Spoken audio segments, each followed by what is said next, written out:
Okay.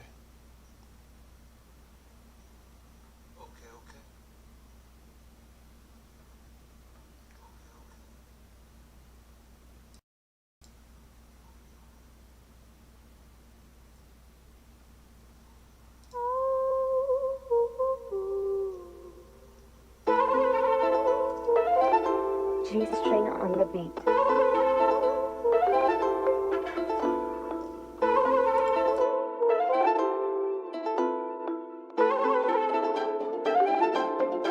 G-string on the beat.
G-string on the beat.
G-string on the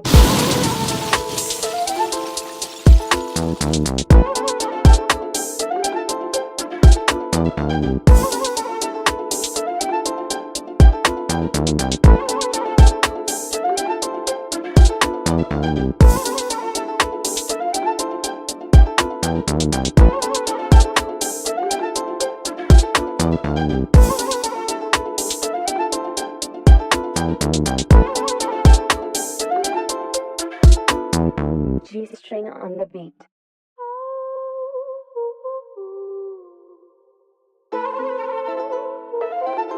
G-string on the beat.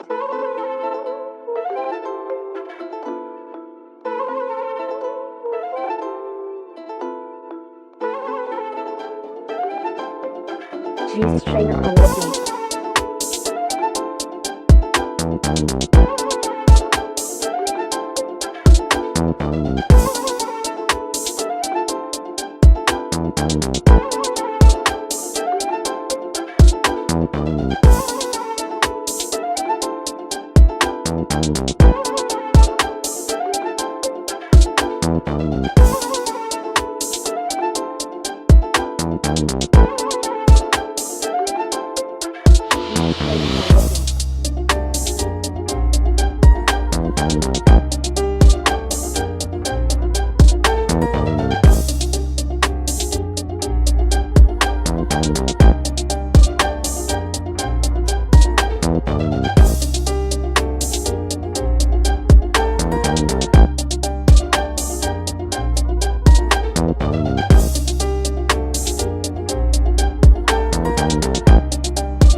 Jesus trainer on the beat.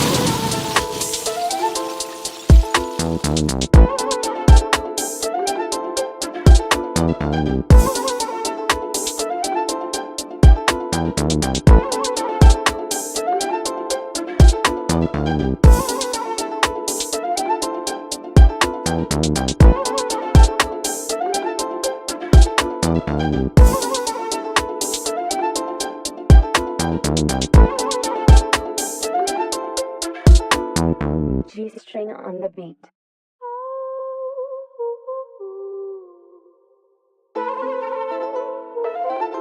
Jesus trainer on the beat.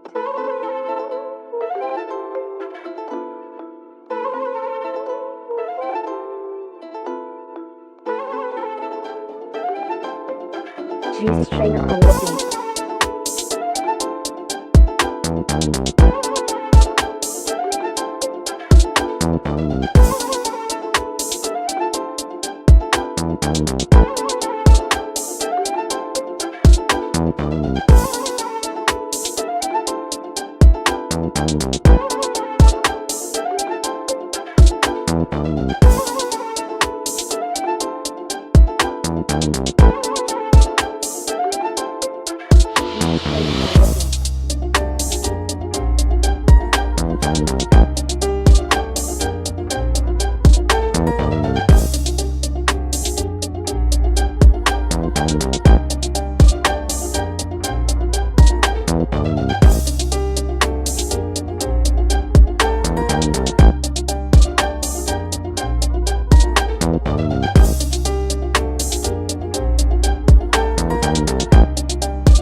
Jesus trainer on the beat.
G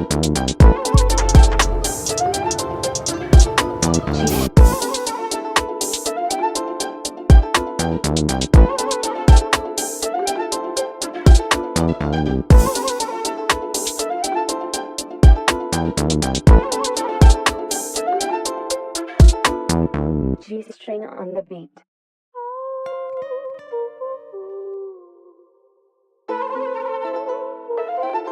G string on the beat.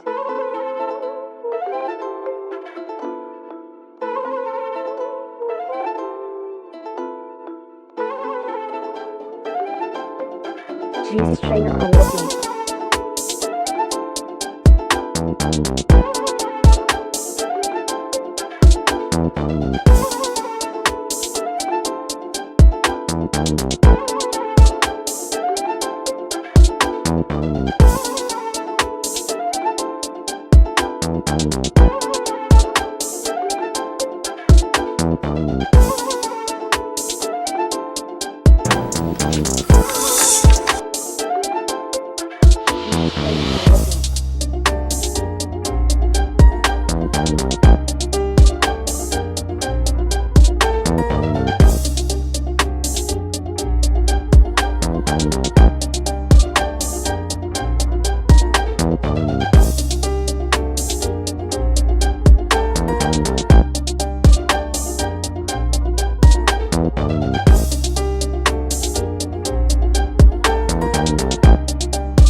String on the beat.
String on the beat.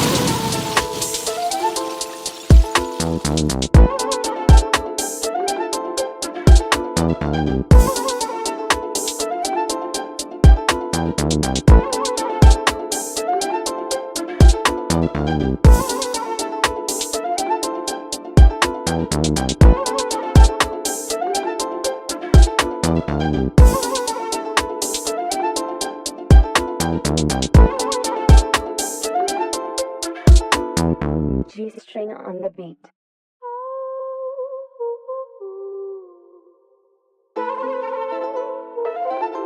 G string on the beat.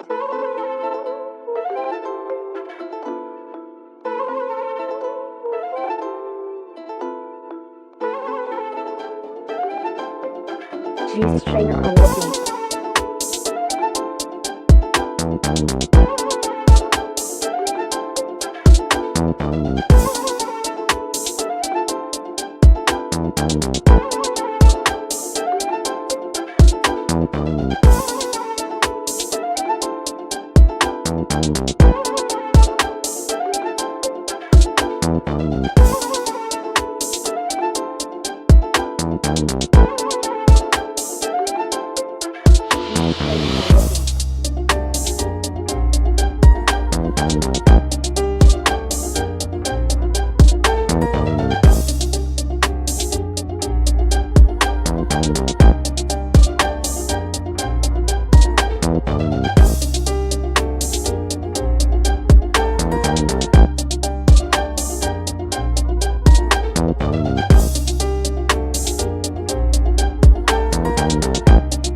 Jesus trainer on the beat.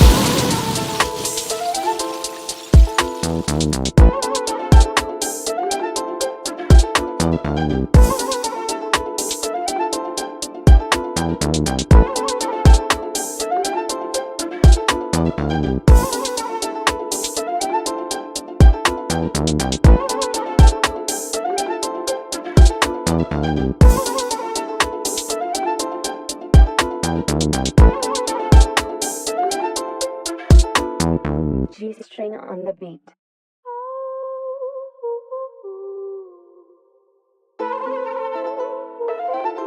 Jesus trainer on the beat.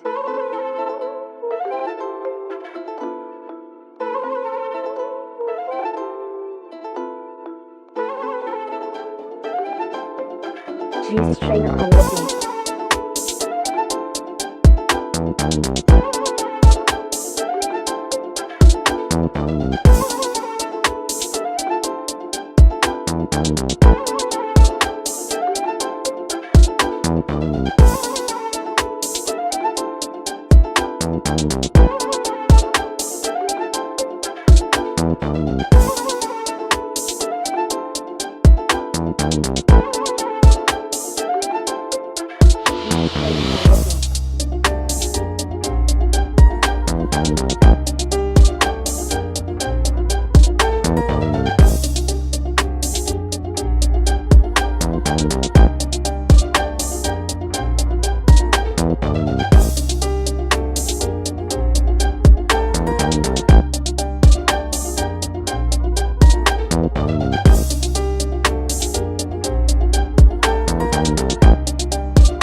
Jesus trainer on the beat.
Jesus trainer on the beat.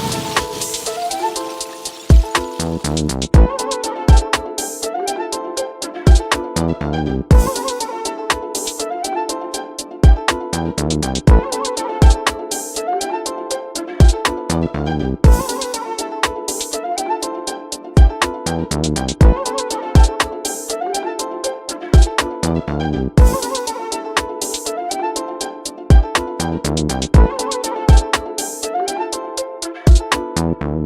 string on the beat.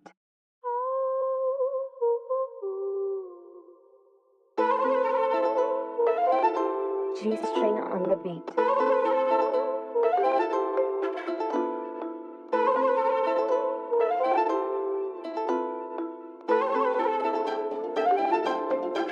G string on the beat.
G string on the beat.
What are your thoughts on the cognitive theoretic model of the universe? I think it's that one from that 200 IQ dude. I don't know enough about it. I need to look into it. There's a lot of panpsychism that's leaking its way back into discourse. It's kind of getting a second set of legs.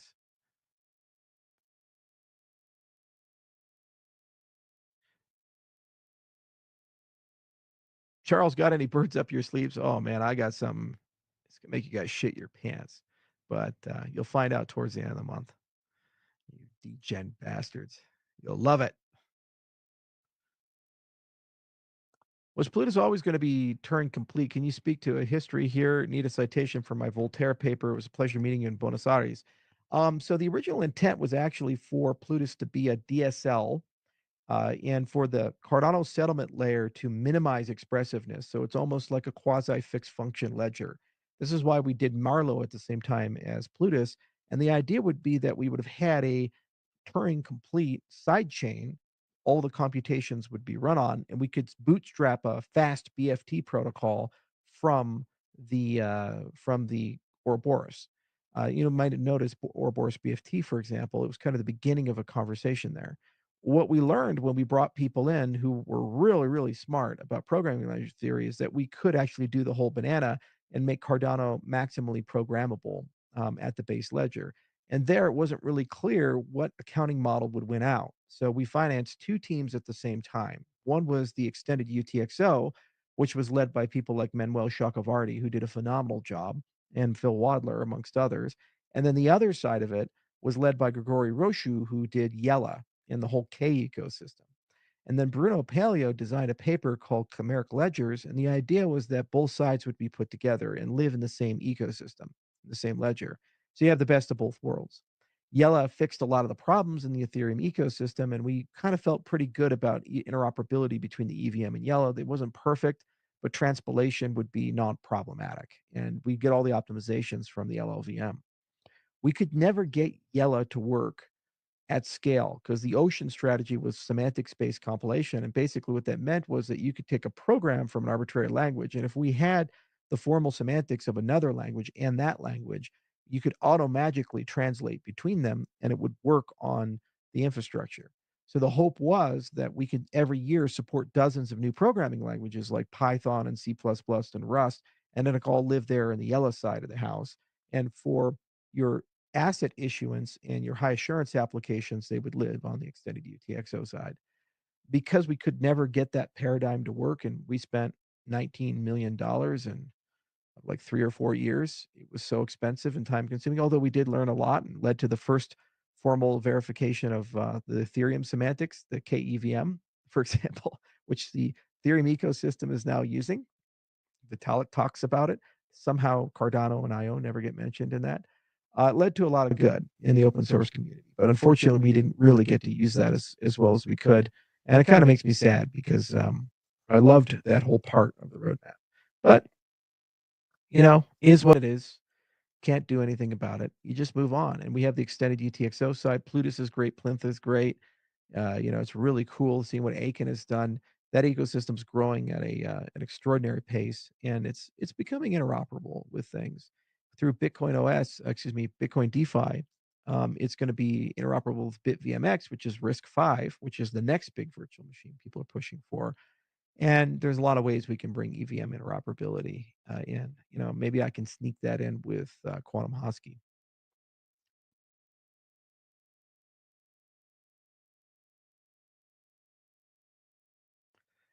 How likely is our real USD to be implemented? And also, have you talked to David anymore? We talked to David, especially on the midnight side, and Brad as well. Strong possibility that we can negotiate something. We just have to get to it. They told us to wait till March because they had just finished the NYDFS, and that was a very intensive thing. And I said, sure, we'll do that. So we'll pick that back up in a month and a half, and we'll see if there is a roadmap and how they'll get that done.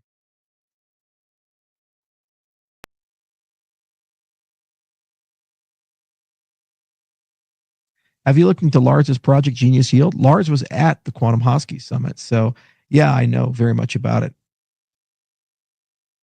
Do you foresee any collaboration with Dominic and ICP? It's potentially possible. ICP was very unhappy about being excluded. They were one of the best blockchain candidates for what Wyoming wanted to do, and they were excluded for no reason. So it would be interesting to see if perhaps on the litigation side they'd want to come in if we go down that road. But all options are on the table. But overall, there's a lot of good people in that ecosystem. Got great scientists in that ecosystem too.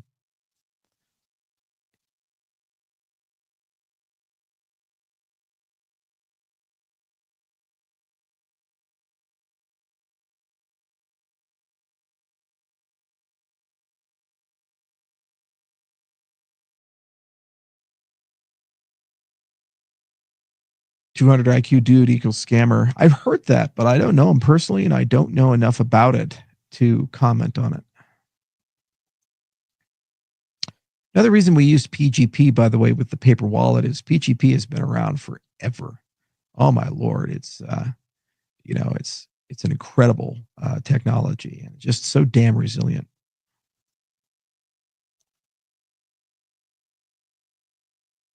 Rogan at the end of the month. No, someone more famous and more impact. Can't say anything though.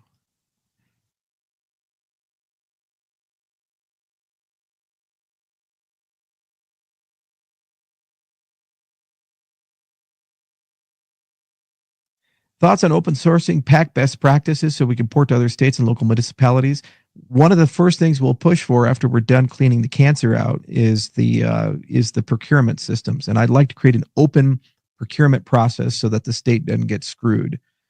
So it's very important that that gets done, and I'd love to collaborate with as many people as possible. British Columbia is one example, and there's dozens of others.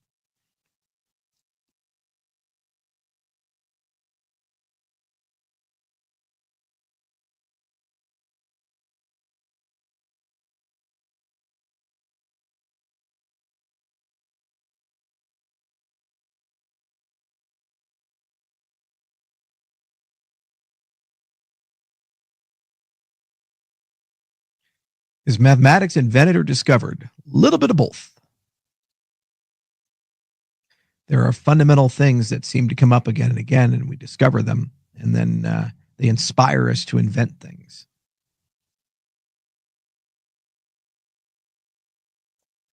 The following is a podcast with Charles Hoskinson. I had a lot of fun on Lex. He's really busy these days. He's interviewing game developers right now, and he asked, "Hey, who should I interview?" I said, "Dude, you have to interview Sven Venke. You have to. He's the greatest game developer of all time. So if I've achieved anything in the relationship with Lex Friedman, convincing him to interview Sven is like the best possible outcome, because I just want like 5 hours of talking about Baldur's Gate 3, and then him to push Sven a little bit and see if he can get him with his interview jiu-jitsu to reveal like what the next game is, because Baldur's Gate 3 is the greatest game of all time, the greatest CRPG of all time."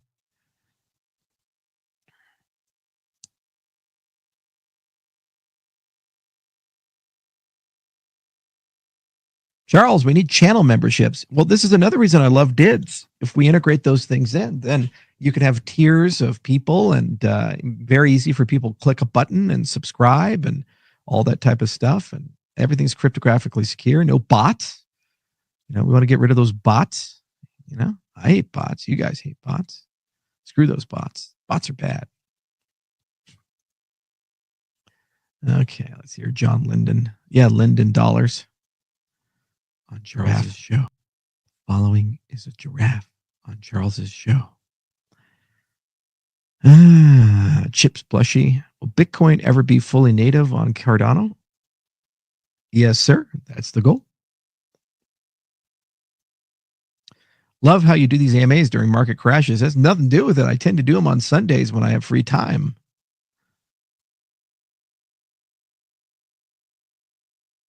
Thoughts on the Wolfram Physics project? Wolfram emails me these crazy things, very, very long, and they take a lot of time to read and go through. The dude is the dude's a genius. He's just a true genius. He's every sense of the word. He's a completely original thinker. He's a very deep and detailed and precise thinker, and he also has a mastery of several scientific domains at the same time. which is exceedingly rare. And I don't think Stephen Wolfram gets enough credit in the academic community. They punish people who think outside the box in academia. I mean, you got a guy he's done so much and he has so much knowledge, and oh yeah, it's Stephen Wolfram. We don't pay too much attention to him. And like, bring people up like that. You do. That's how you get ahead. It was the same for Claude Shannon or Poincare or others.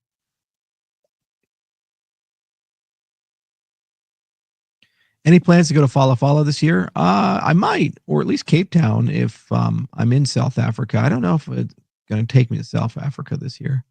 I miss Toomey. He's a good guy. What is that glowing thing? I don't know. It's a glowing thing. It's in the back. I like it. It glows. You guys like my glowing thing? Do you agree with Wolfram that peer review is damaging? I'm not an absolutist, but there are certainly areas where it can be. Is quantum computing a scam? It's a scam. It's a scam, but you gotta have the scammies. Quantum computing is a scam. No more so than fusion or optical computing or other things. Amazing progress has been made. I love Xanadu's products. They're doing a really good job. And Willow came out with Google. There's dozens of innovations every year. The biggest problem with quantum computing is actually the error correction. And that's the hardest part of it. And also getting things to operate without having to be damn close to absolute zero. And that's why I'm a big fan of optical quantum computing, because it makes sense how you would have those operate at room temperature, and it makes sense how you'd have those things basically error correct themselves. So I think long-term that's the place, but there are dozens of paths to build a quantum computer, and we'll get there. And we'll probably get there in about 10, 20 years with the help of AI.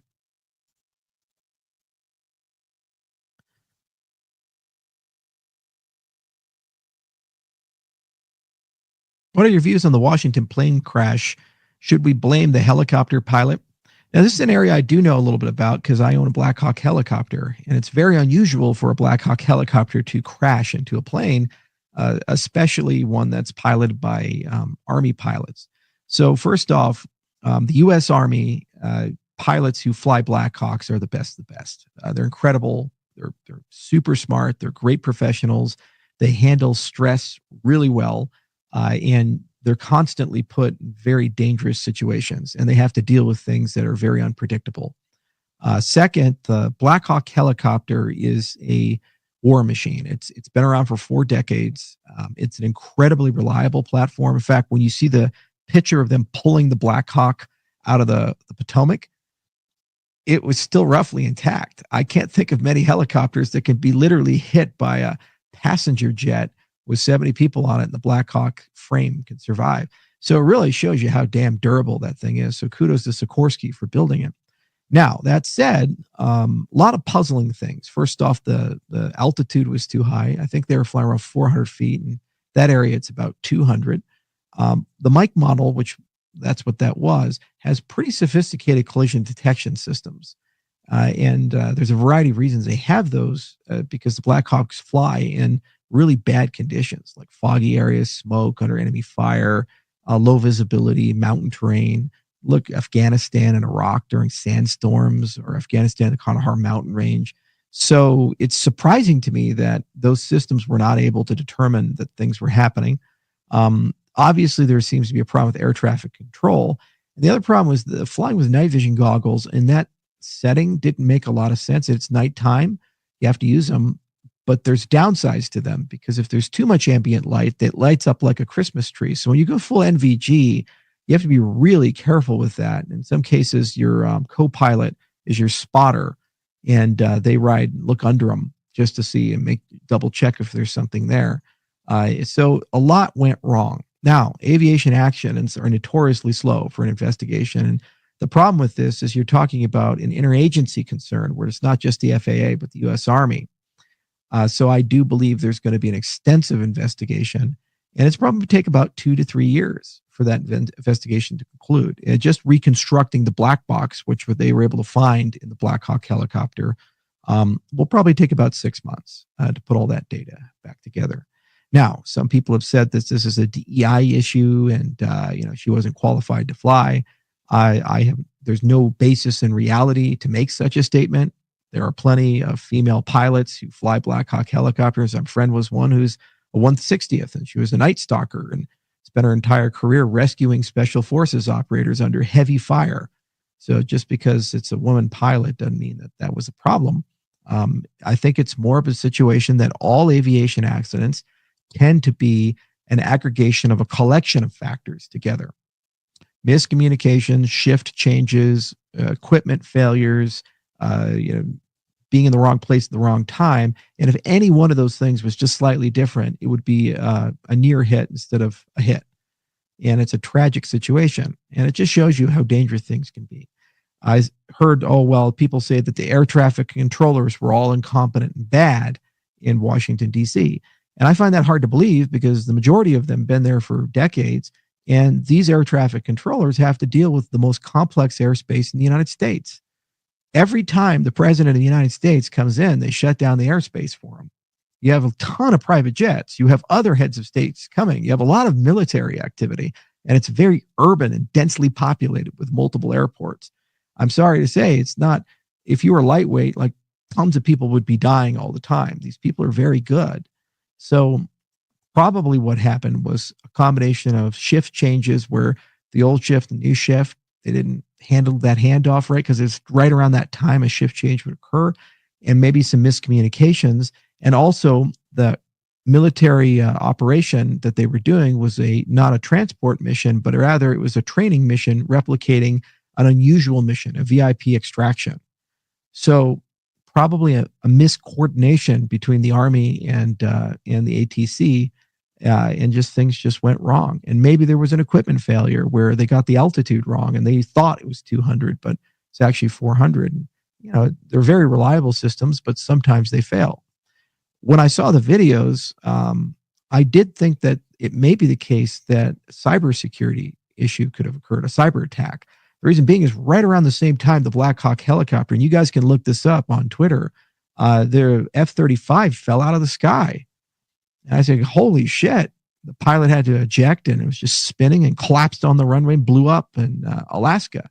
So when you see military aviation assets behave strangely, that's an interesting thing. And it doesn't take a lot to hack into those systems and change things subtly. Like, for example, if I was a hacker from China or Russia and I wanted to cause a problem, just changing your altitude settings from 200 to 400, the pilots think they're flying at 200, but they're actually flying at 400. That'll do it. That's all you need to do. We're interfering with the night vision goggles or interfering with any of these systems. And most of these systems are remotely controlled now. DARPA did some experiments a few years ago about getting an UH-60 to fly remotely. So, and they're constantly communicating. And it wouldn't surprise me if perhaps those systems got penetrated. It's perhaps a more acceptable answer to the question than the alternative, which is people died for no reason. It's easier to say it was an attack. So I think it's really important to have an objective investigation because there's a tendency for people to want answers like that, because at least we kind of feel a little bit better that people don't make mistakes. They're under attack. But it's just a tragic, tragic thing. Having Black Hawk pilots who work for me, and it's a small community, and they take these things really seriously. And they spent their entire life pursuing excellence and flying in some of the most difficult things. And anytime one of these things happens, it really hurts them and makes them feel sad and frustrated and angry. And it's just sad because the families, they senselessly lost all the people they love. And these were good people. So it is what it is.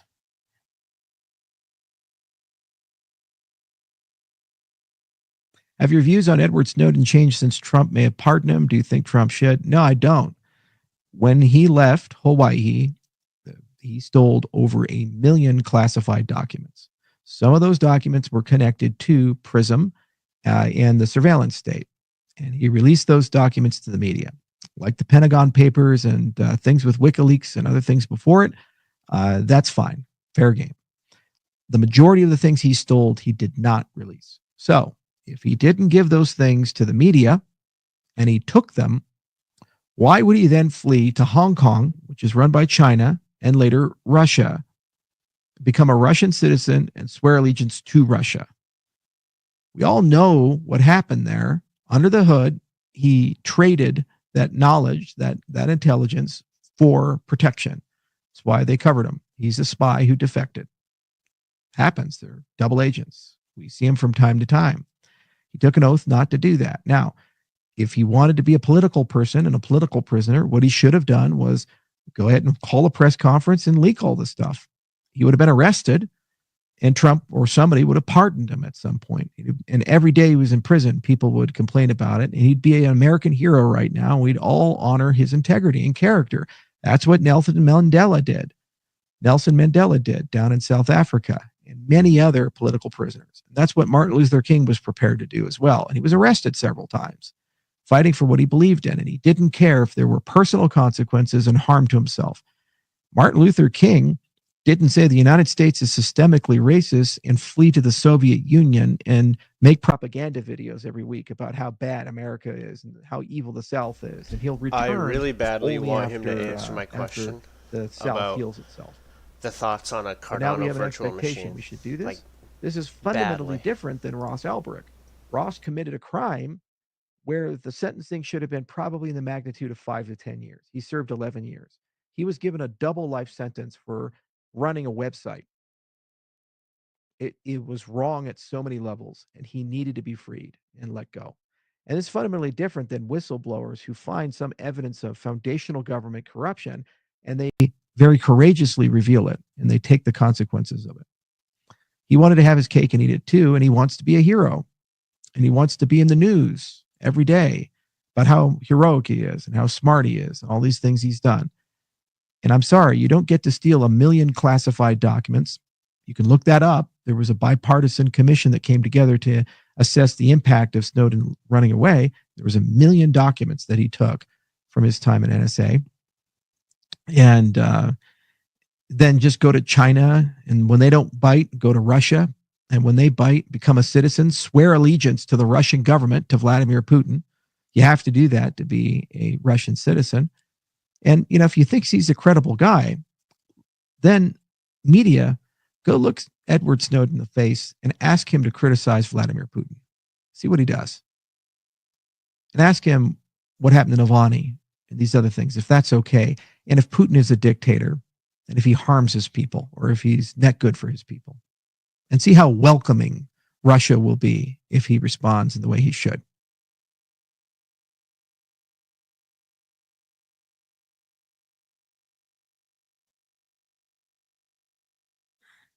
It's hard to be a whistleblower. It really is. And it's not something society is good for. We tend to venerate them after the fact, but we hate and demonize them in the beginning, and they get punished for it, and it sucks. And it's one of the reasons we created Midnight. We wanted to have systems where people can prove they're a member of a set and whistleblow without fear of retaliation, whether it be somebody reporting sexual harassment or leaking a document that shows the government did something against its citizens, or a corrupt CEO embezzling money. People fear retaliation from powerful people, and having whistleblower systems are essential. And we need a mechanism for that. But the antidote isn't letting somebody steal 1 million classified documents and flee to Russia and swear allegiance to our enemies. I'm sorry, it's not the remedy. And that is not a hero. Something else. Thoughts on biocomputing? Biocomputing. Very interested in cortical labs.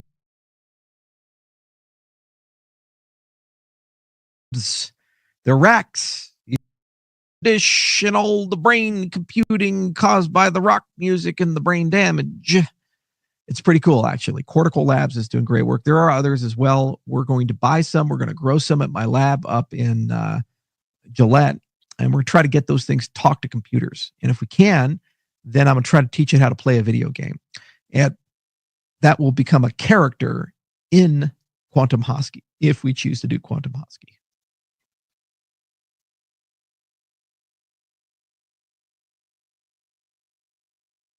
You seldom do AMAs or videos from home anymore. The reason being is that the place that I did those AMAs, I completely gutted and rebuilt it. So that's almost done. So you guys will see the new office. It's pretty cool. What is an AMA? It means ask me anything. It means you can ask any question you want, and I choose if and how I want to answer it.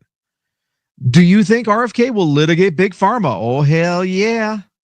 Oh, yeah. Yeah, we're going to have some fun. We're going to have some adventures. Oh, maybe, just maybe. We're going to ask some difficult questions. They got to answer. Does a chalk mess with your sinuses? No, I've had long COVID for a long time. It's been tough.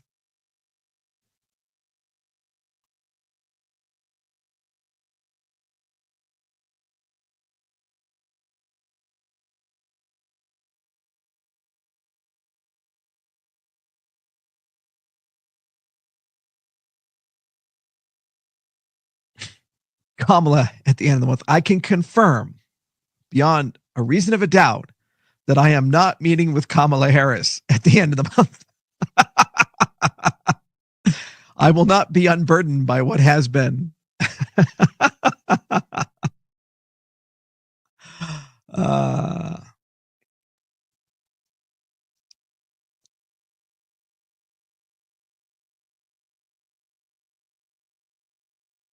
Oh, wow. I didn't know they were flying with night vision. Yeah, you got to run NVG. It was a night flight.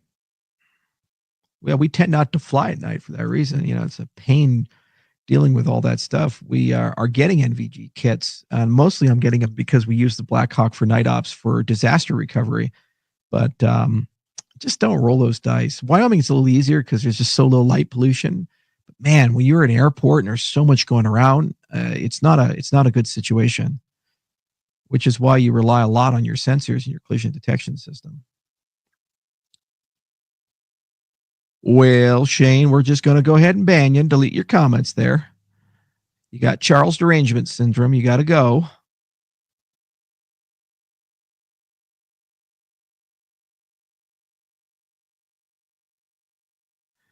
Yeah, this is an interesting one. So mainstream media reporting staffing Reagan Airport, air traffic control reportedly not normal at time of collision caused Trump orders Reagan Airport staff layoffs. We don't know. And this is why you need a bipartisan, objective, neutral investigation to be conducted, because who knows what was the root cause of these things. You know, I am not a partisan guy at the end of the day. You know, people are so polarized right now. If you say one positive thing about Trump, then immediately you're MAGA. And if you say one positive thing about Biden, immediately you're a left-wing moonbat. But the reality is I'm a person and I'm a free-thinking person, and mistakes are made. And if you sign executive orders that are very broad, there will be edge cases that create problems. We all accept that. It is what it is. But when you're the leader, you have to accept that every time you make a decision, there's a positive and a negative, and we as a society have to accept if the costs outweigh the benefits or vice versa. The media is fundamentally dishonest. They have taken a position that every single thing Trump says and does is automatically evil and wrong, and he's Hitler. They've taken that position, and they just keep going for it. Now Elon Musk is Hitler because he's throwing his heart to people. And then people comically post all the politicians in the world from AOC to Obama and others doing the exact same thing, but it's okay there, but it's not okay there. They just have to pump that narrative. And what happens is it causes people to get brittle and angry and defensive. And they don't want to hear legitimate criticism anymore. They don't, because they think all criticism is illegitimate. So all the media is accomplishing by its campaign is to basically make Trump invulnerable to criticism. And that's not healthy.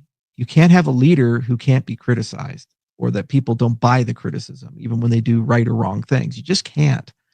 That's not a republic. That's something else. So we have to move beyond that. And the hope is with AI, we can get there. Community notes augmented by AI, it's about 90% of the way there. And we can have a much more nuanced view of things, and we can have a much more nuanced conversation about things. But it's a healthy part of society right now. And The media needs to go out of business and be replaced with new media that's held to a different standard. It's one of the worst things that ever happened to the United States was for our media to be co-opted by the left. Thoughts on a Cardano virtual machine? Starstream.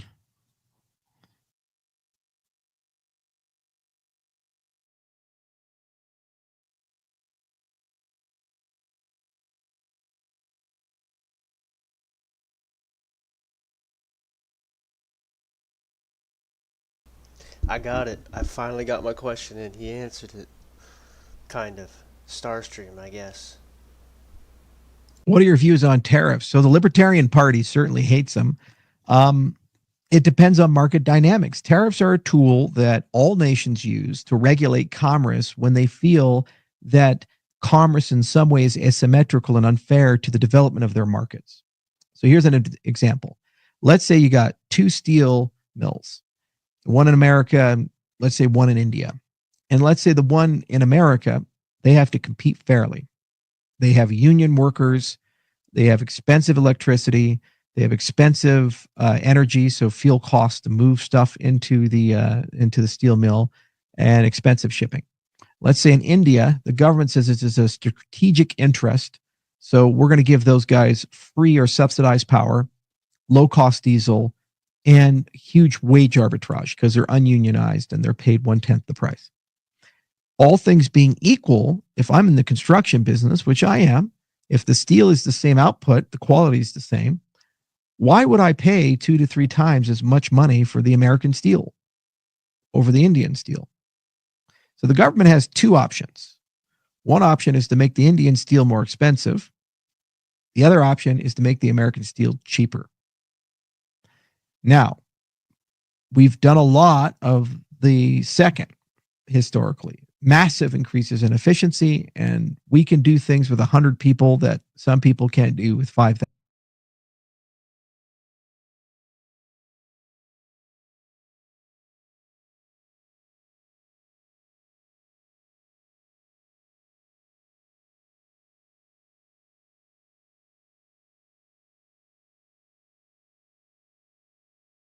Can get there. Community notes augmented by AI, it's about 90% of the way there. And we can have a much more nuanced view of things, and we can have a much more nuanced conversation about things.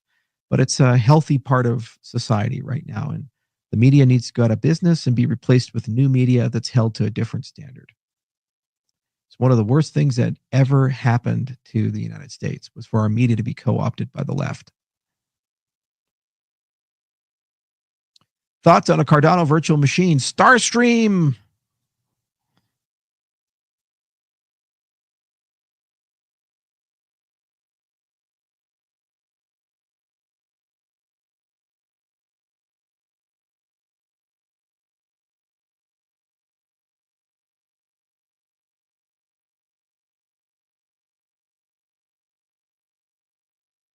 That needs to be. What are your views on tariffs? Second, we have to have a national conversation about what do we feel in 2025 is a strategic interest industry, and what do we want to do to protect those workers in that industry, and what relationships do we want to have? And this government has been notoriously bad, our government in general, of the last 20 years of labeling those things. There's no greater example of that than Tesla. So you have Biden say that electric cars are the future and they're a key component to solving global warming. And we, the American people, need to invest in them and subsidize them. But we don't like the politics of the guy who founded the one that controls 75% of the market. So we're going to exclude them from that conversation. What are you broadcasting to the American people when you don't invite?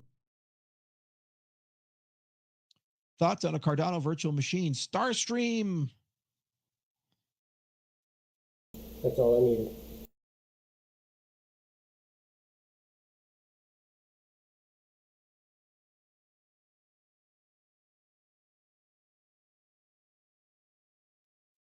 That's all I needed.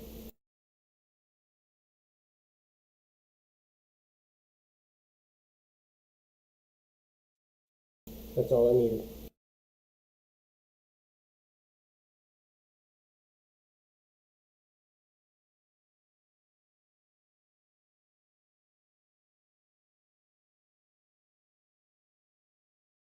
not picking and choosing winners and losers. And when you help industry, you tend to pick and choose winners and losers. And that's a sore spot for me because I've seen where that can go wrong. And it's really hard to make that fair.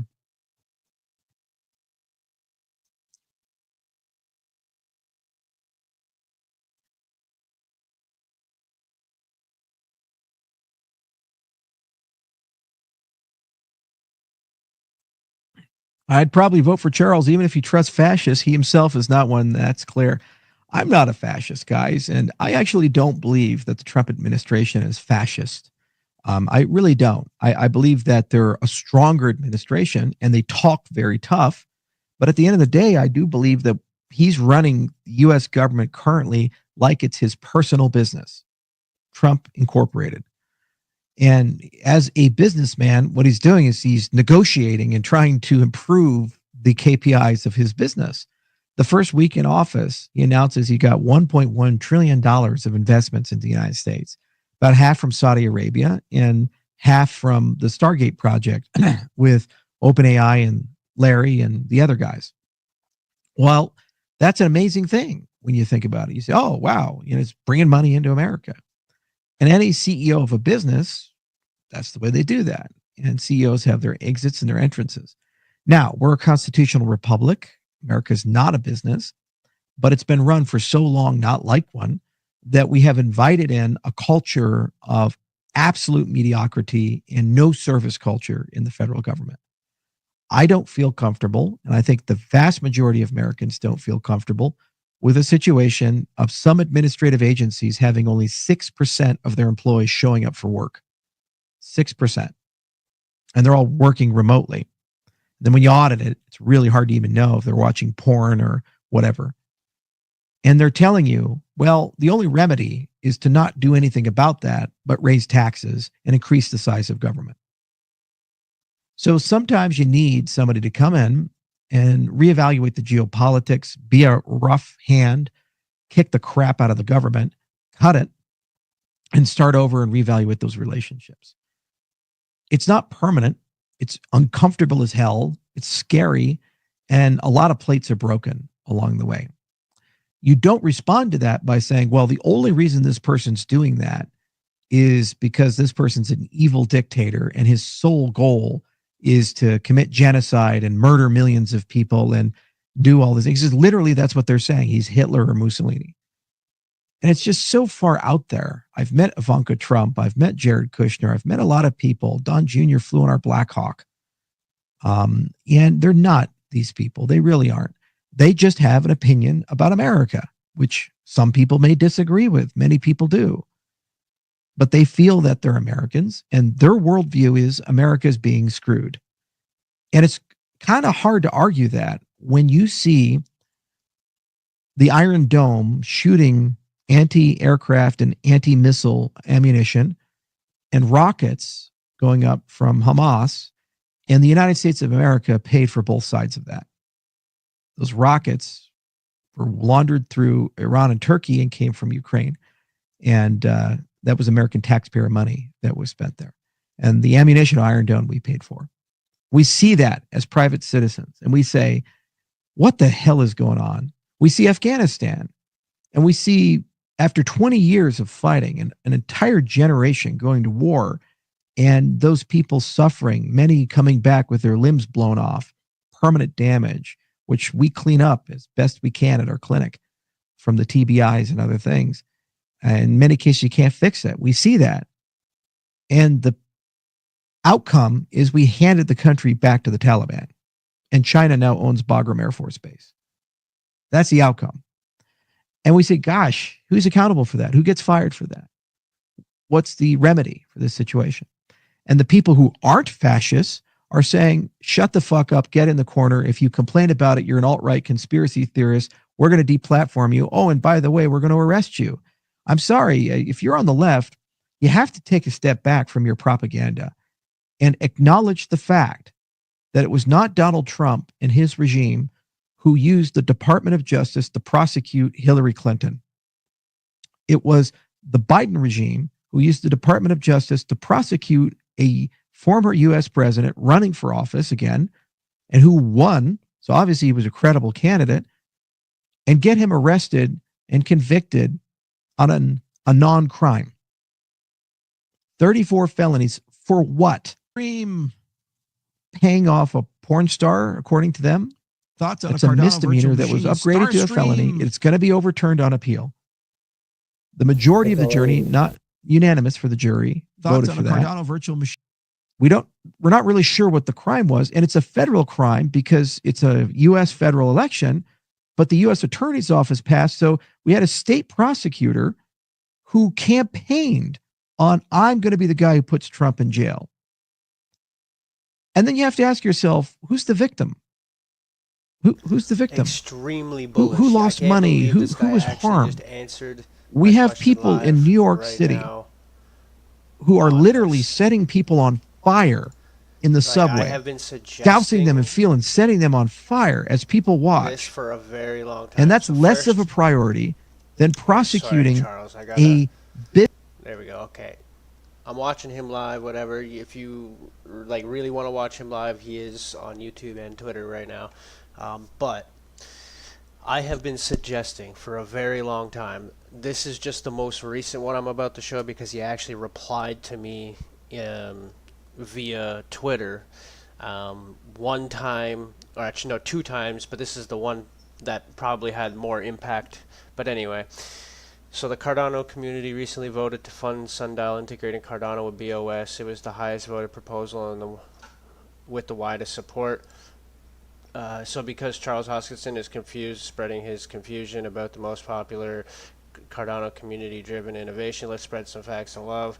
Here's the truth: you don't need any BOS token to use Bitcoin OS. BOS is building a Bitcoin ZK faster than anyone else. Integration of Cardano and other chains with Bitcoin is good for Cardano, which is all very true. Okay, but he basically says here, like, do whatever you want to do. This is a permissionless layer in cryptocurrency, blah blah blah. Like, you don't, basically he's saying you don't need my permission to go and build this, whatever, and then talks about the narrative, whatever. So then he says here, Midnight will be one, Quantum Hosky will be one. If a project has a token, I'm always willing to push for it. Basically he's saying he would rather just see like that BOS token be built on Cardano. That's essentially all he's saying. And then I said, wait, Charles, is this a Cardano virtual machine? Because I'm saying for the past 2 years now that we need that. And then he made a cheeky comment, Risk V running as a VM on Midgard. So you'll have to do your own research there. Then a way to repackage Cardano and sell its core technology to institutions and government entities could go a long way. Imagine a CEX, that's a centralized exchange, for example, built using Cardano's core technology, and then have less friction way to build when plugging other chains like Bitcoin, etc., into it. So basically, going off of both of what both of them are saying there, seemed to like the idea. So I had to, re-bring that up. That was from December 29th, not far from now, but again, it's the most recent time that he's actually said anything. And then, right here, Thoughts on a Cardano virtual machine. Starstream. So he not only directly answered me. Thoughts on a Cardano virtual machine. Starstream. But he actually gave a little hint of what might be going on. Starstream. So I tried looking on his page to see if he's ever mentioned this before. No, this is the first time he's ever mentioned anything remotely close to it. And it seems that I'm the only one who has suggested this idea as far as I could see on all of Twitter. Nobody seems to be asking for a Cardano virtual machine because they don't understand why it's so important. And if you're in Ethereum, you know why it's important, because you can repackage Ethereum over and over and over again. Like, for instance, if I go to here, which is one of the newest ones, Abstract, this is built using EVM technology, Ethereum Virtual Machine. It's not the only one. There's also Monad that's coming. If you don't know what Monad is, right here, Monad. It's a new approach to blockchain scaling, blah, blah, blah. Essentially, this is EVM, and it actually says right here, EVM, layer 1, bringing parallel execution to the EVM, Ethereum Virtual Machine. These are two very popular ones that are coming out. It's not the only ones.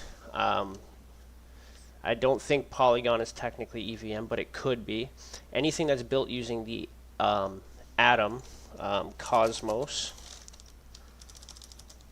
the interchain right here, anything that uses their technology to create a layer 2 to Ethereum is essentially building an EVM, an Ethereum virtual machine. And there are many of them. Like if I go Base, I'm pretty sure is technically using EVM technology. So Ethereum on Base, there's Polygon. Like the reason why this is at all, like if you look here, see how all the Ethereum style share the same address right there? It's because of how the EVM works. It's using a shared ledger experience across blockchains.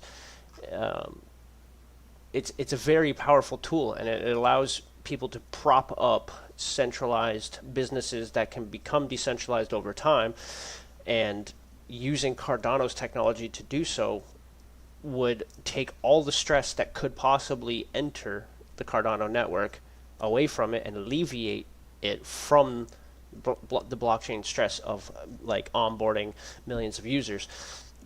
And it's a UTX model, so this is something that you could use to plug Bitcoin, Dogecoin, Litecoin all into it natively, without doing some like wrapped token, which is what you would see on something like Ethereum. That's how the wrapping technique is how they get other blockchains that are not Ethereum based into Ethereum ecosystem. So again, doing it natively means like very similar to what Ethereum has done, where you can take something like Polygon and have it exist on its own blockchain, but then also have it running on Ethereum's mainnet itself.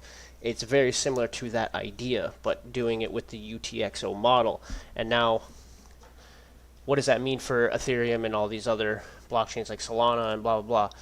Can they work with a Cardano virtual machine? I think so, because if you look into things like Crypto.com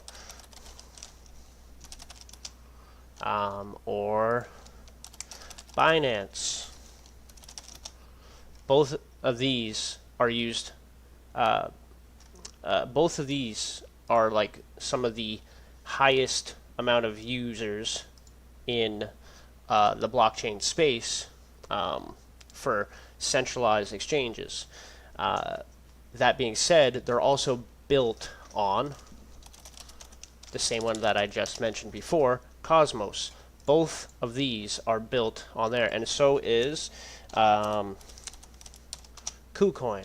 For those of you who know what KuCoin is, all three of these, which are pretty big, use Ethereum virtual machine technology built using the Cosmos ecosystem, SDK, blah, blah, blah.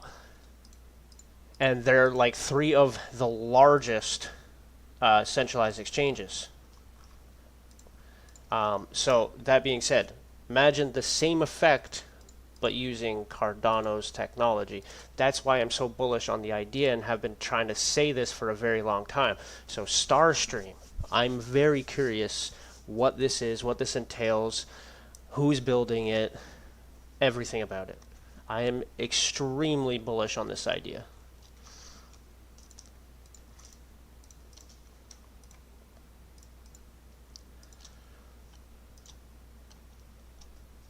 That's my little crypto rant for now. Well, let's get back to Charles. Fascism. And every interaction I've had with the Trump administration, Whoops. no evidence that they have any intention to establish a dictatorship or set up death camps and murder people, any of these things. They just don't.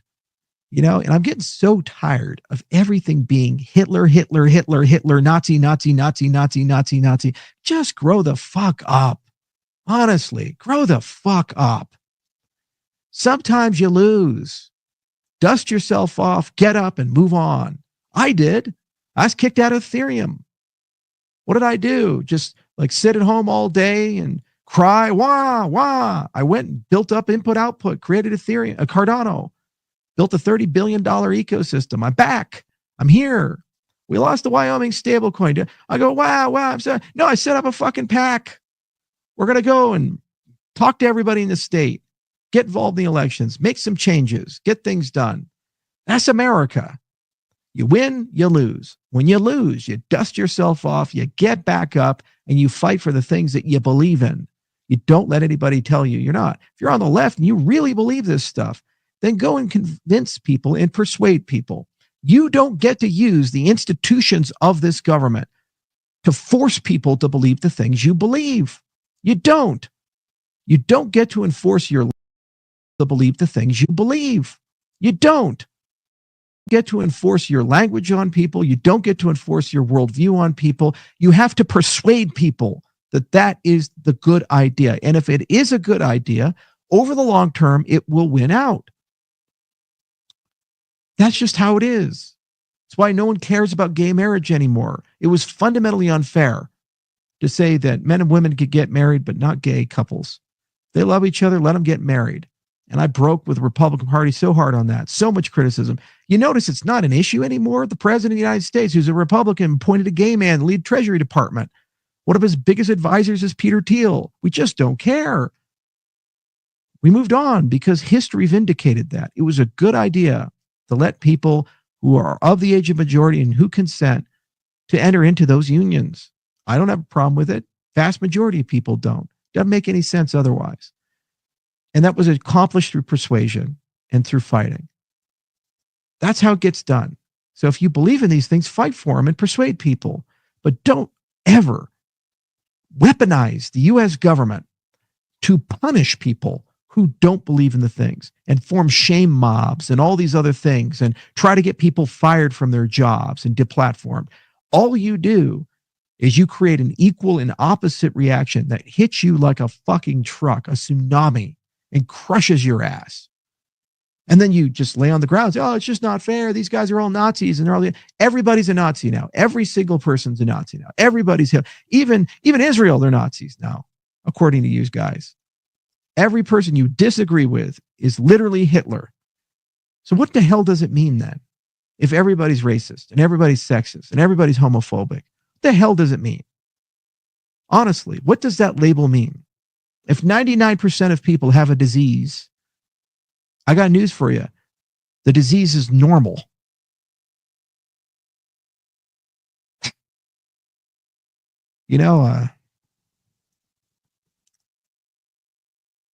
It's madness. We just can't keep doing this. We just can't. America can't keep doing this. We are dying inside. We're eating each other up. We're hating people. We're tearing people apart. We're not allowed to win. If somebody you don't like is in charge and they do something good for the country, it has to be bad and undone just because you hate the person. It's madness. It's so crazy. And nobody wants to join and participate. If I go meet the wrong people and take pictures with them, then instantly it's an endorsement and it means I believe everything they believe. I support everything that they believe, and I'm an evil human being and in with the Nazis, or vice versa. How the fuck do we make any social progress and move forward as a nation and achieve great things if that is the standard upon which you hold the American people? That everything is political. Can't even watch goddamn football anymore. It's all political. It's always political. Everything's political. Everything's quotas. Everything's this. I just want to watch football. I just want to have a conversation with a person at a bar. I just want to look at a person and not think to myself, what group does this person belong into and what political philosophy do they subscribe to so I can't risk offending them. I just want to talk to that person and say, how's the weather and these things. And we used to be able to do that. We used to. And we're trying to get back there as a nation. We're trying so hard.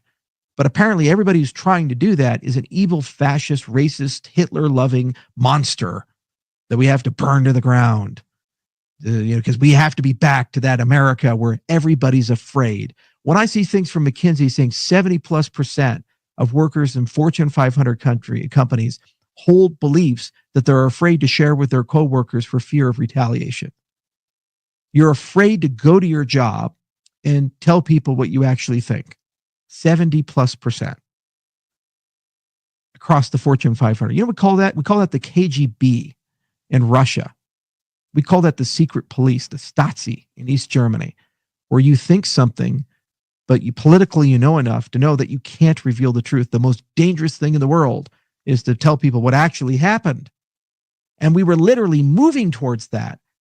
And we were constructing real time before everybody's eyes a censorship apparatus. I remember when COVID leaked and everybody was saying it leaked from a lab. Duh. And if you said it on Facebook or Twitter, you would have your account banned and be deplatformed. And even today, there's so many of these mindless zombies running around saying, oh, no, it just cannot be leaked from a lab. Why would the CIA know? I'll tell you how they'll know, because they monitor the text messages of the people who work at these facilities.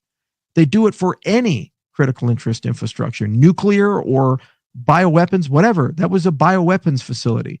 And maybe, just maybe, after the employees got sick, Dr. Shi and the other people working there freaked the fuck out and started text messaging each other like, maybe we have a lab leak. We're really concerned about a lab leak. Oh God, what do we do about this lab leak? What do we do? What do we do? And maybe, just maybe, those unencrypted or encrypted but weak communications were compromised, and our intelligence agencies through signals surveillance got them. That's why the FBI knows. That's why DHS knows. That's why the CIA knows. And maybe, just maybe, the financial trails of these things lead to our own NIH. That's why Fauci got his pardon and Echo Health did all their stuff. You can follow the money. So the government had every incentive to cover it up because they don't want to go down funding to build something that killed 1 million Americans that still has lingering concerns. They had every incentive to sweep it under the rug. And if we could actually have a fucking conversation for once, maybe, just maybe, we could all agree that something that kills 1 million Americans is of a national interest to talk about in an adult way, in an objective way. But we can't do that. And had the other side won, I know with absolute certainty that that right would have not only been taken from us, anyone who tried to exercise it would be in prison. If that's not fascism, I don't know what is.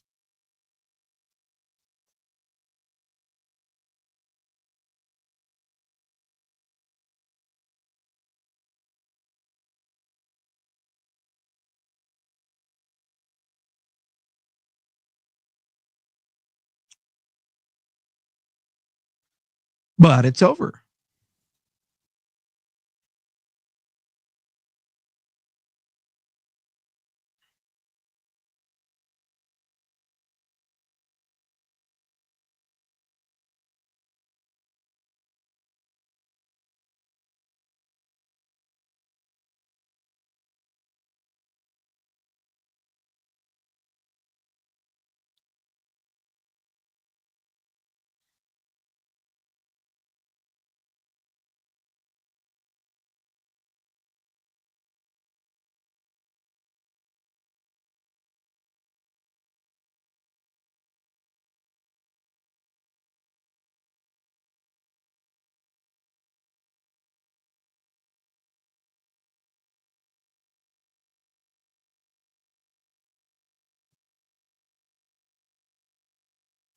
Charles, please don't end up in an accident doing your crazy adventures. The world needs you. Thank you, Larry. I have great people around me. They take good care of me. While we take risks, they are managed risks. So I think they're pretty good. Watching the Grammys, Charles? No, I don't watch any of those shows. Going back to politics, it's like everything's political. You know, well, this album has to win because it's part of this group versus that group. It's like, oh, okay. I just don't bother with it. Same for the Oscars. I can go get another tea.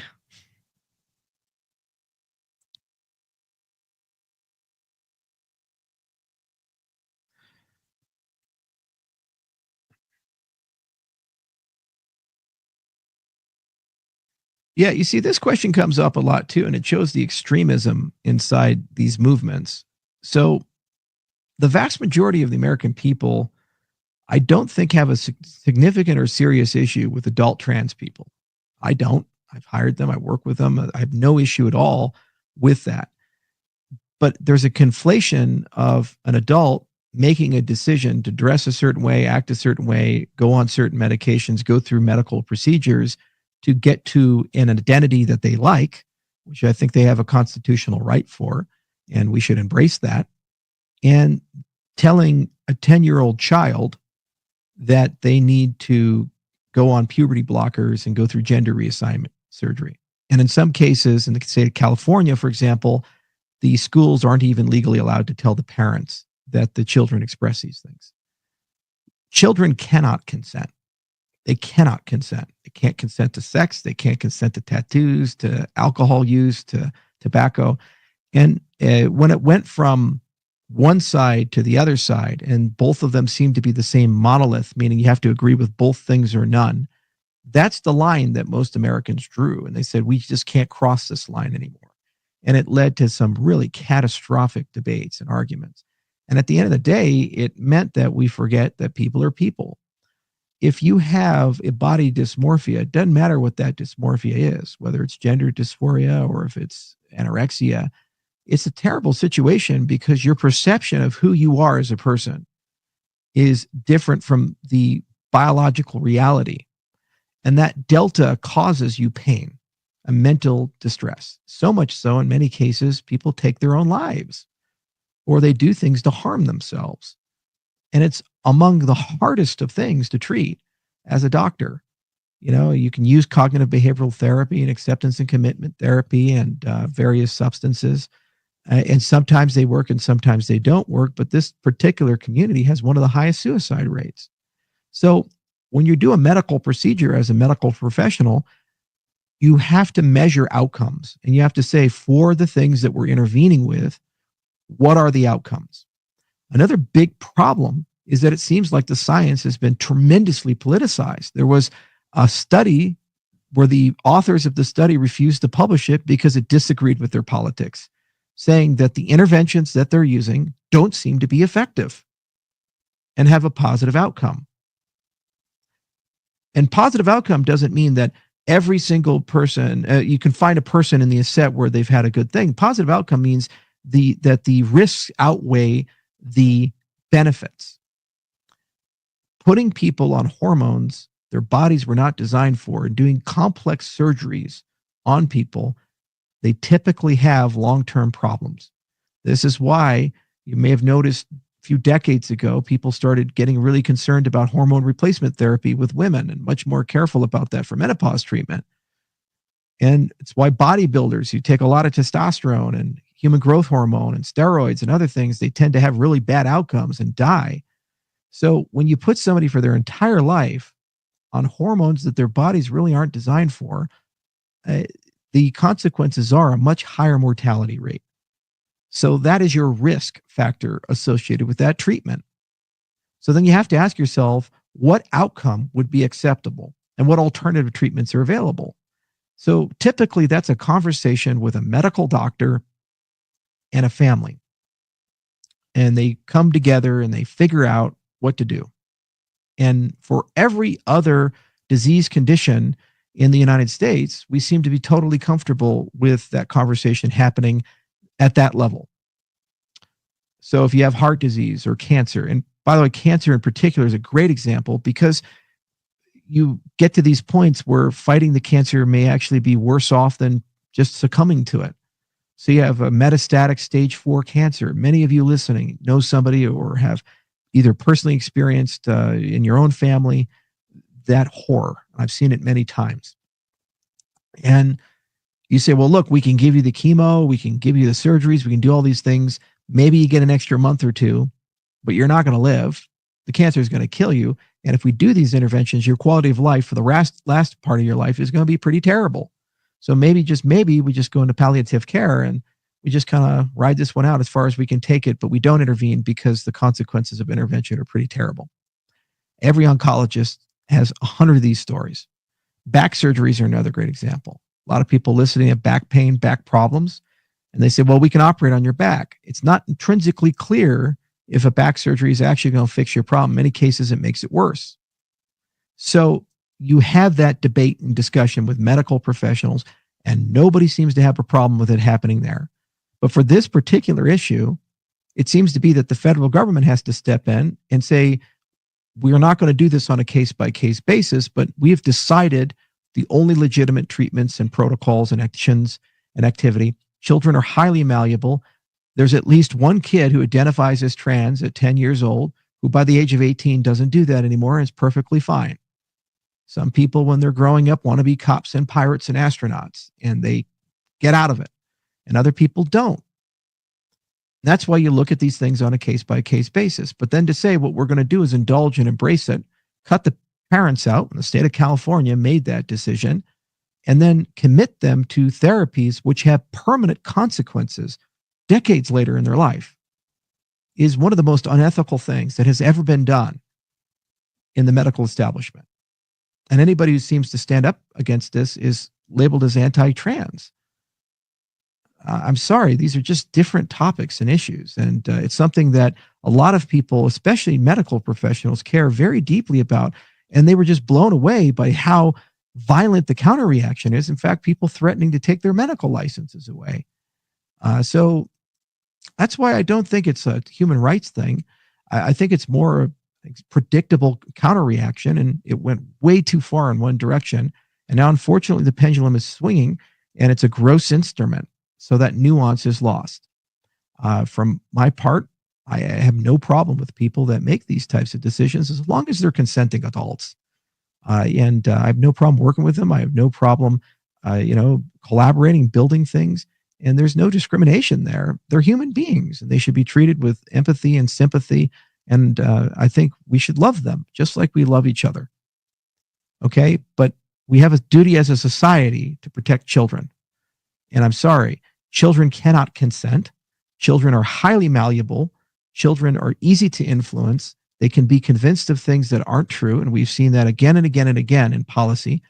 And if there's going to be a medical intervention, the medical intervention needs to be a discussion between the family of the children, the child, and the physicians.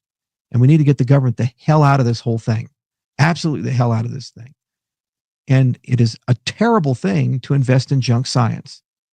If you're going to do a drastic intervention that requires a surgical or chemical intervention, which could have permanent, irreversible consequences, you have to have an incredibly high bar of evidence that that intervention will result in a positive outcome for the aggregate. And what metrics will we trust then? Patient satisfaction, hard to measure. Suicide rates, well, we don't know. And with dysmorphias, they're exceedingly difficult because there's triggers that come in. If you're anorexic and somebody looks at you the wrong way, the first thought you think is, well, that person thinks I look overweight, and my body is wrong, and I look terrible. Maybe you have some dust on your coat from chalk, but that's your first thought. And no amount of therapy can completely get rid of that. So there's an imposter syndrome associated with these things. So trying to get closer and closer to something, it's an unachievable target in many cases. So a large part of the treatment protocol has to be creating therapeutic structures where people can create a merged identity and feel comfortable in their own skin. And you don't feel comfortable in your own skin, even if you have no malady, until you're in your mid-20s and 30s. People grow up. It takes time to build an identity. And you don't doubt me, then go talk to a 16-year-old and come back 10 years later, talk about 26 and talk to them at 36. And you tell me if they're a different person or the exact same person. You tell me. George Washington was a rebel outlaw and, just very arrogant. And, he was doing all kinds of shenanigans when he was in his teens. And, he was so arrogant he couldn't even admit he didn't speak French, caused a huge political incident, started the French and Indian War almost. And then at the other side of his life, after he grew up, he didn't take absolute power when he had a chance to become a king. The George Washington in his teens would have never taken that deal. So people change. So why are we taking a snapshot of your identity, saying that's your permanent thing, and we have to follow it all the way through? Doesn't make any sense at all. And the people who believe in these things, I don't understand it. And even if they do, that's fine. It's their right to talk about it. But they shouldn't mandate that that is the only policy of the United States of America. And anybody who disagrees with this evil person and is harming human rights and torturing people and these types of things. It's a pretty sad situation.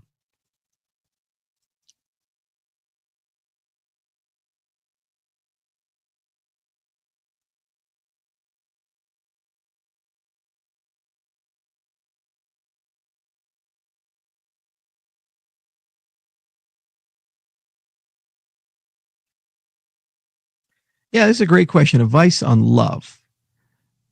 So it's pretty simple. Just see the best in people. Every single person that you meet, there's something about that person that you can compliment. Abraham Lincoln used to say, to paraphrase him, that I don't like this man. It must mean I don't know him well enough. And I think that's really the case.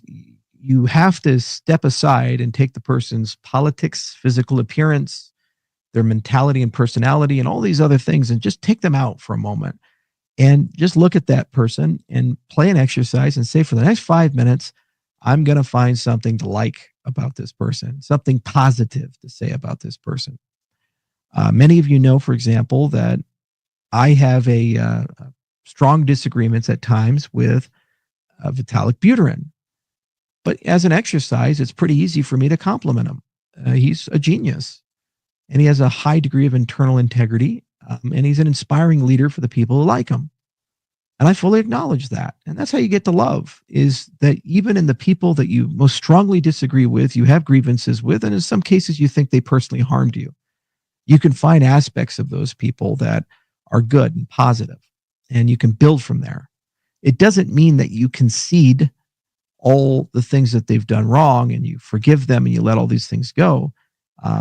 That's a different matter, but it does mean that you can at least acknowledge their humanity and see greatness in that.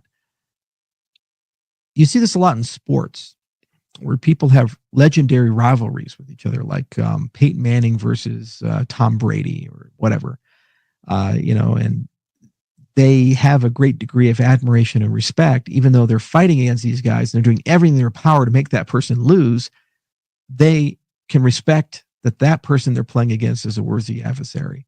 In business, you see this as well. There's plenty of great entrepreneurs in the cryptocurrency space, and we got outplayed in the Wyoming stablecoin side, for example. I didn't imagine that the processes of Wyoming could be so broken that Consensus could install their own guy, and Circle can install their own person, and they can just run buckshot over everybody. Because in the long term, it's not going to work. But the intent wasn't to actually build a stable coin. It was to derail Wyoming's stable coin and deny the state actually having something viable. Because the greatest possible competitor to Circle was the Wyoming stable coin if it was built the right way. They go around the world telling everybody, well, we're Ned Flanders, we're Mr. Regulated, look how great we are, look how smart we are, and how capable we are. No matter how regulated you are, you're not a U.S. state issuing an asset. That's a different matter. You can't pay your taxes with Circle, but you potentially could with the right structure of a Wyoming stablecoin, but it had to be built in a certain way. So the easiest way to get rid of that, if you can't politically get rid of that, is put your own people in and then build it in a way which creates incentives for people to basically destroy it. It's pretty clever. You got to admire them for that. You do. That they know how to do this, embrace and extinguish. Wall Street does it all the time. So you learn from these things and you say, all right, well, we got to cover our six a little bit more and be better at this type of stuff. And that's fine. You move on. But love is, that's where love comes from, is that just feeling of respect and admiration and finding nice things. And then there's a wonderful thing you can do called loving kindness, compassion meditation, where you just, meditate and try to really find a way to love everybody around you. And there's plenty of books written about it and these other things. And the people who do it, they live incredibly well. That's why you see those smiling, happy monks like Matthew Ricard, or others who've been Buddhist meditators for 40 years, whose names I can't pronounce. Sorry, I don't speak Vietnamese and Hindi.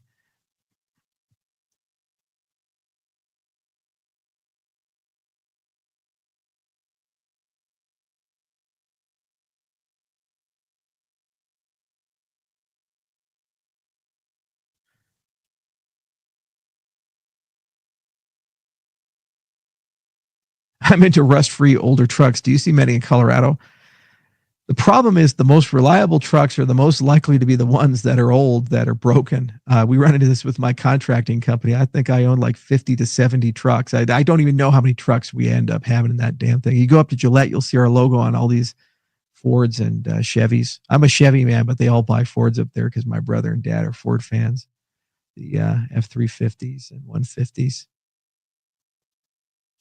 You're in crypto, not politics, man. Sorry, man. Crypto ate politics. President issued a meme coin. Welcome to the future.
Mm-hmm.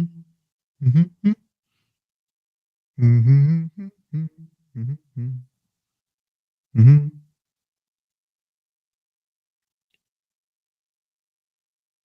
How will Stargate help in cancer treatments? The existence of a super intelligence is going to basically change everything. Every research line, every drug discovery, every single thing you can imagine to do, it's going to fundamentally change as a direct result of having AGI, and we're very close to it. O3 is almost there. It's probably the last model before we say with certainty. Llama 4 is looking really good, and I think the dual former architecture is going to do a lot of great stuff. And when you look at like the evolutions of Claude and also the low cost Chinese models, which are synthetic derivations, there's this latter phenomena where the model enables you to build a better model that's both more effective and cheaper to run. And then that model allows you to build another model that's both more effective and cheaper to run. You keep walking it up, so you increase the computation, and that's really what is so exciting about this. So probably about 5 years to 10 years before you start seeing those social impacts. But overall, it's already moving in that direction. It's profoundly changing everything. We have a whole AI working group, and we have what's called big and little strategy. Big strategies on a quarterly basis. We take one question, we put AI PhDs on it, and we have them ask the question, try to answer the question with enormous amount of compute and these models. Little is where we develop business processes, and we integrate those business processes into everyday things like reviewing PowerPoint slides or scheduling meetings or these types of things. And you have to do both to transform an organization.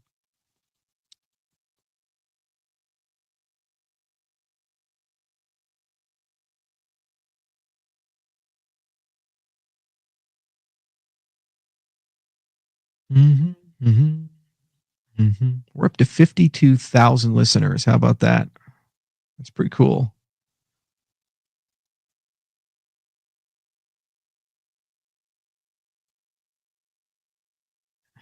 Grizzly, can we agree that line dancing to literally every song is ridiculous? Well, I have to stay popular in the state of Wyoming, so I'm not going to comment on line dancing.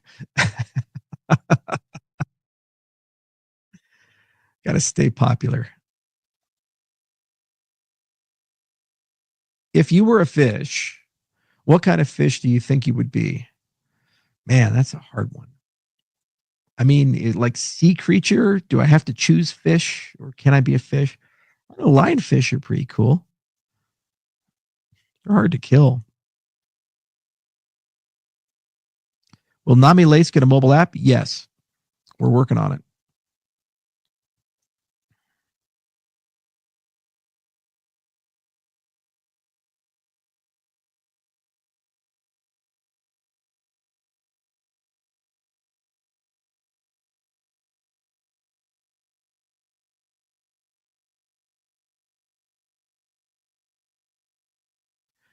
Wow, these questions are brutal.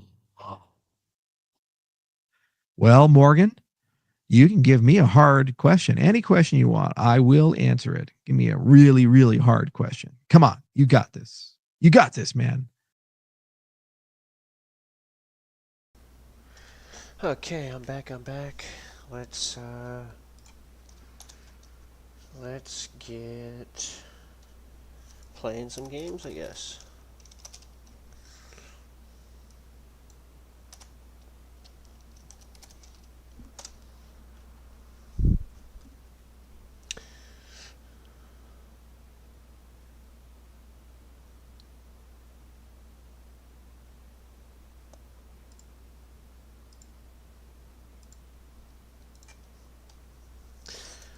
I'm really debating getting this right now. Ether, a savage world. Some pretend otherwise. The forest? No plants would survive the frost. The wall? Those crumble and split to the ice. The Wind Riders? No one is above the storms.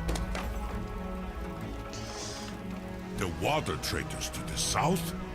They think their money gives them power. And the feisty little Firelanders burn themselves out in an instant. But the ice endures. Ether is a savage place.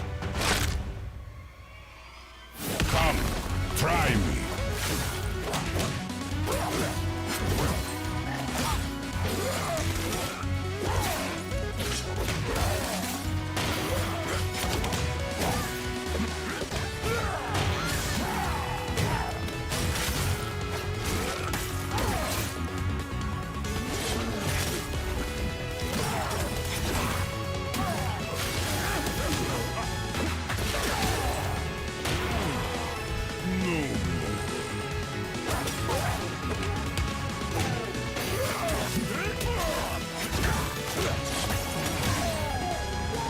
This legitimately looks like one of the best Smash clones I have ever seen.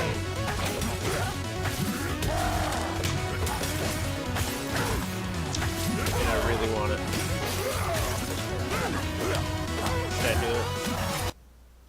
Should I do it? Should I do it? Should I do it?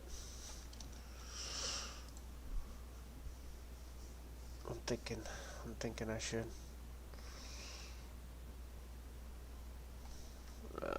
Let me see here.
I just gotta check a few things here.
Okay. I think I'm good for it. Um, Although I think that's the wrong card. I think that's this one here. I have two different ones. Yeah.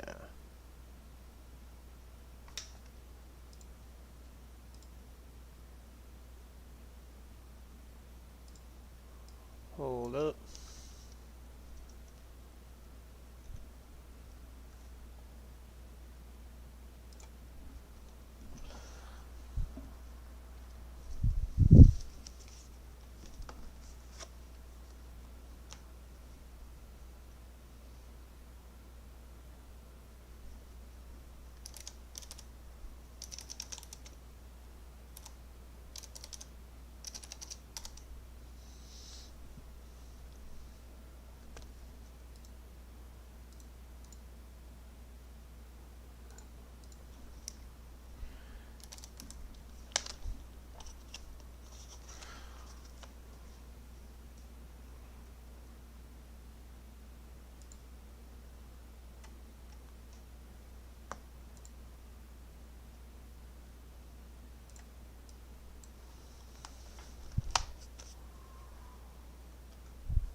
All right.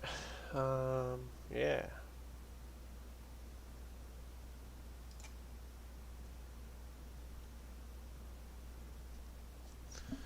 I'll let that download.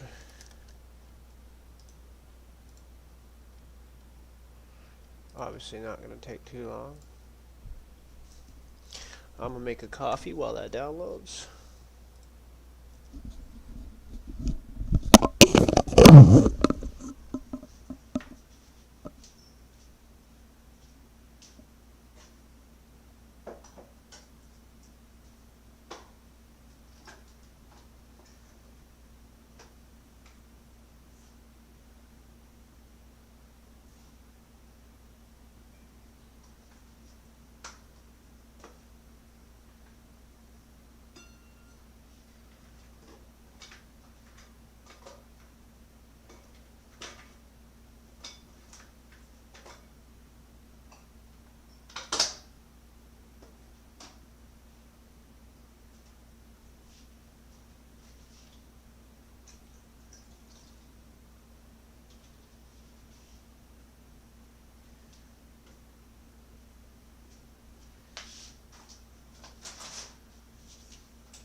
What's up, little dude?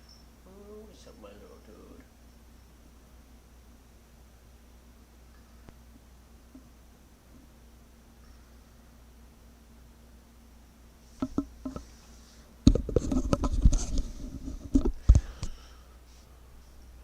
Yeah, not a big game at all. Download speed ain't the greatest right now, but that's a long story.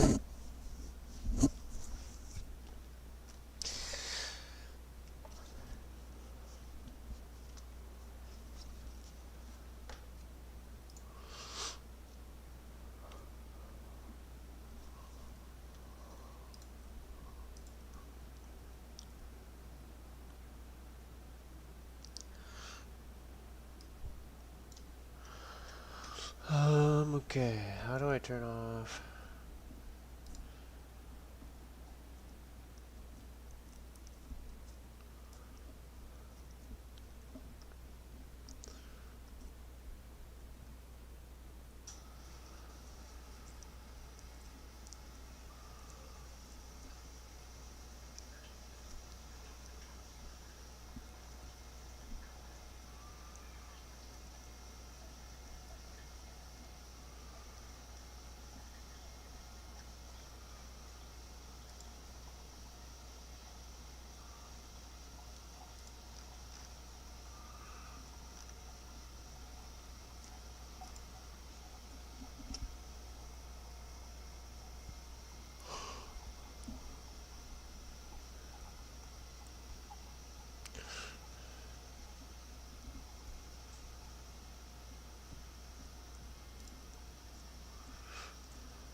Alright, this is my first time playing.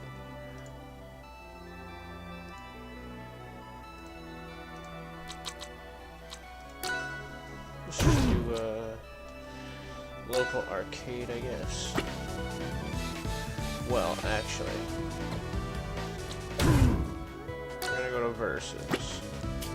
So I need to try out these characters that I've never used before.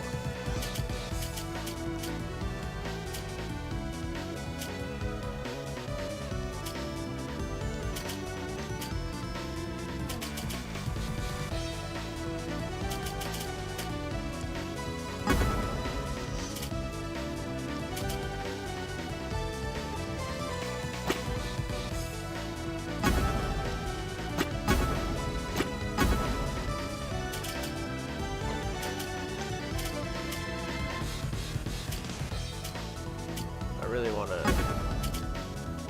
get an idea.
I like the look of this level. I guess this is like their battlefield.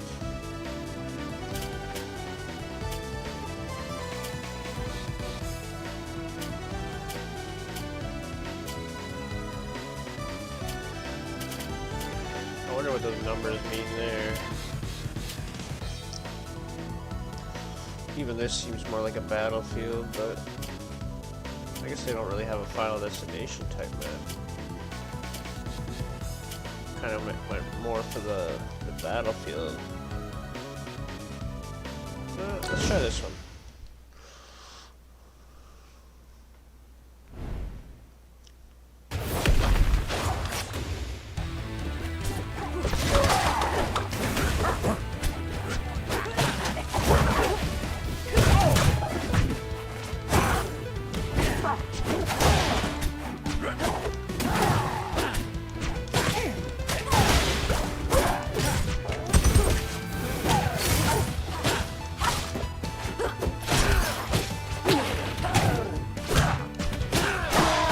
thought for someone using a dagger, it might be a little quicker.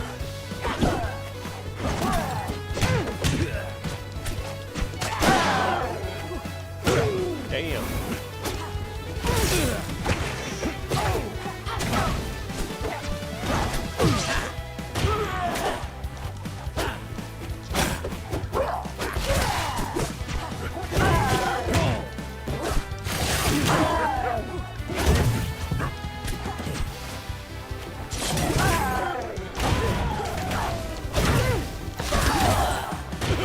Oh shit.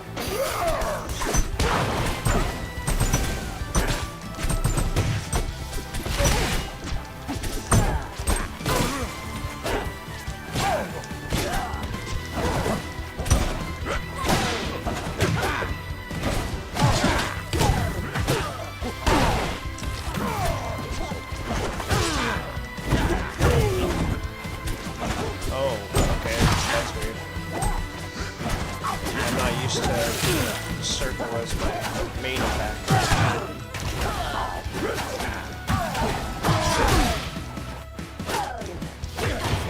Wait, what? How did I do my triple jump cut?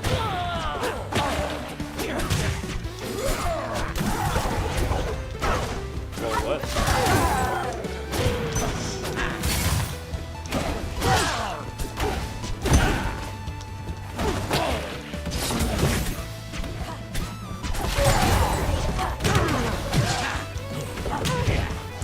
That is strange. Why is...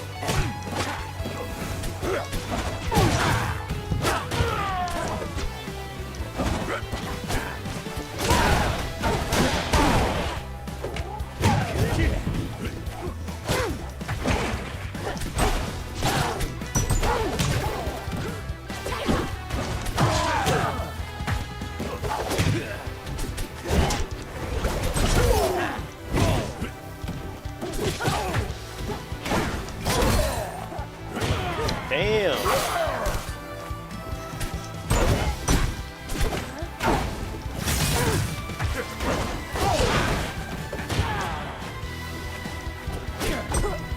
I'm also not used to like orange being player one.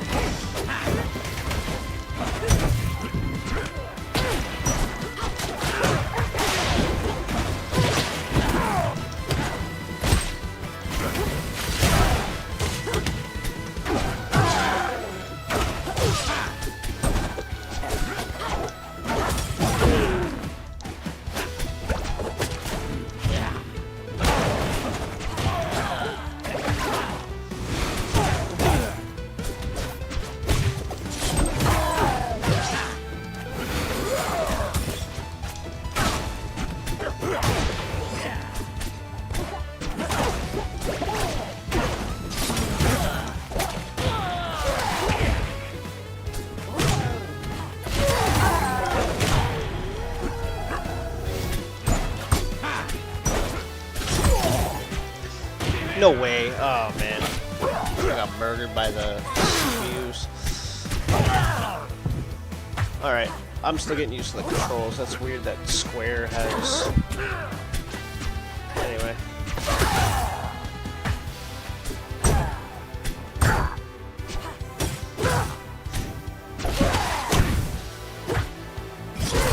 I might want to try that raccoon there.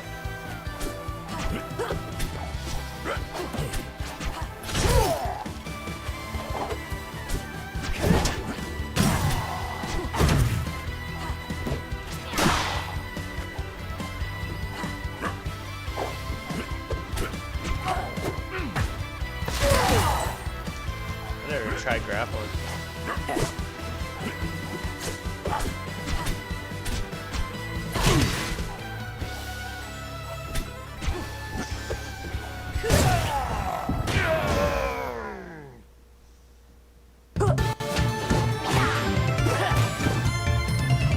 That's a wrap.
characters.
I forgot about my coffee.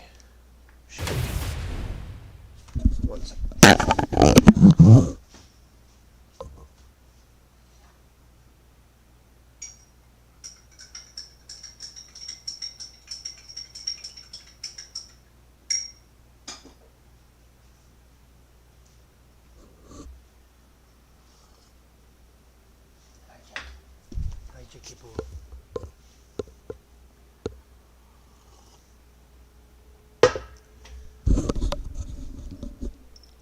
All right.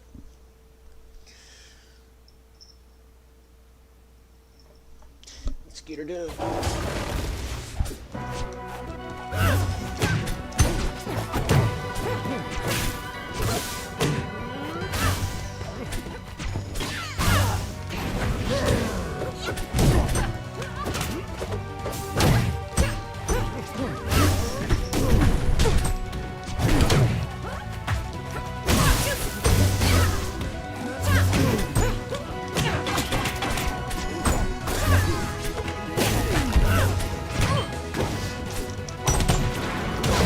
What the? How did I just get lost? Okay, there's too much orange on the screen though. That's one thing I gotta say.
No way. Oh.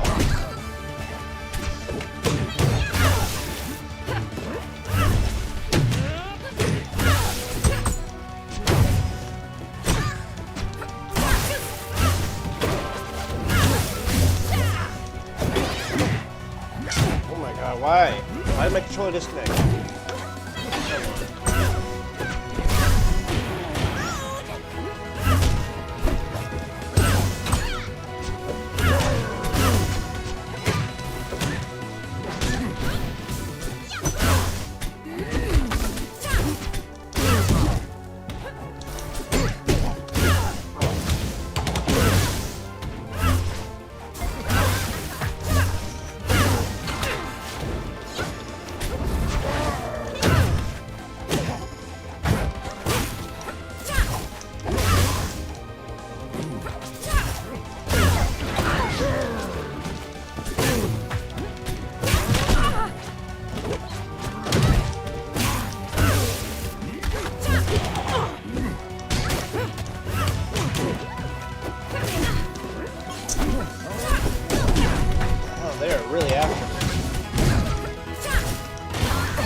God, they are on my ass.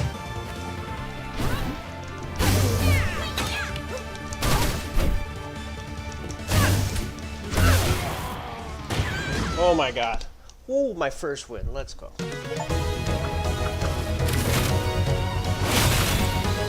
You won't get in my way. Alright, character's pretty sick.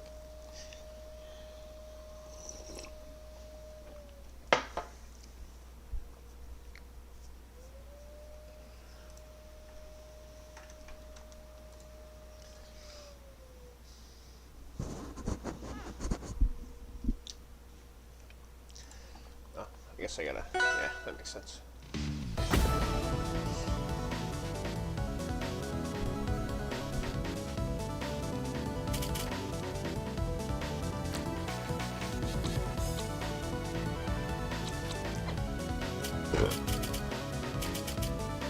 Alright. Who haven't we seen yet?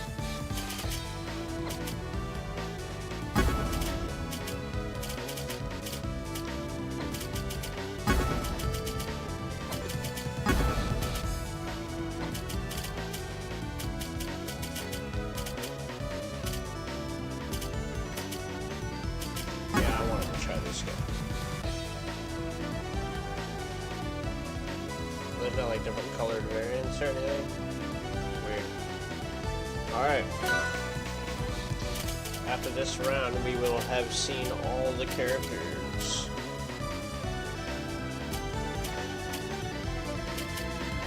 So I played on here. And I played on here. You know what? This level and this level are standing out to me. Let's go with this one.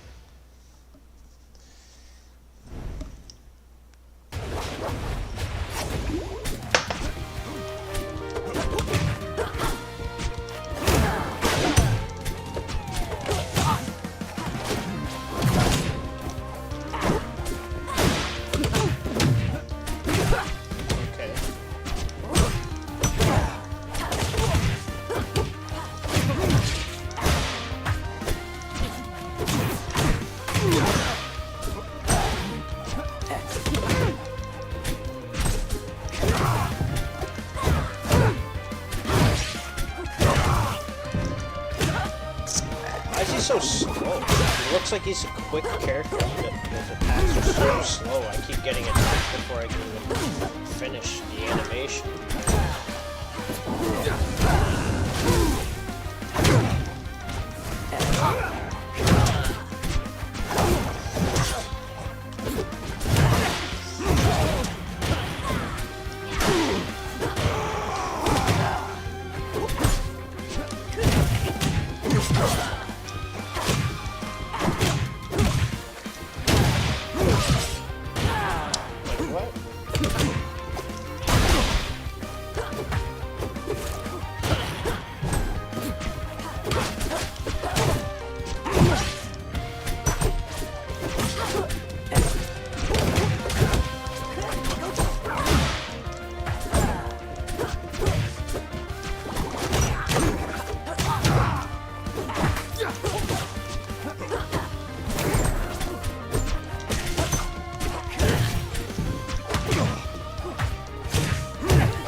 There's no way. What the hell?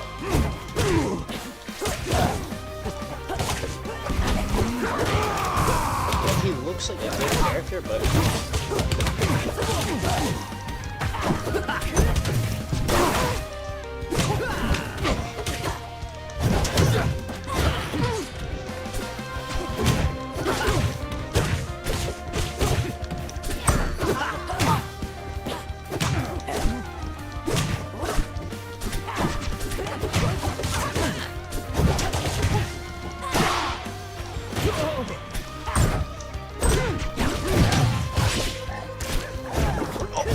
what? I'm not used to holding the button.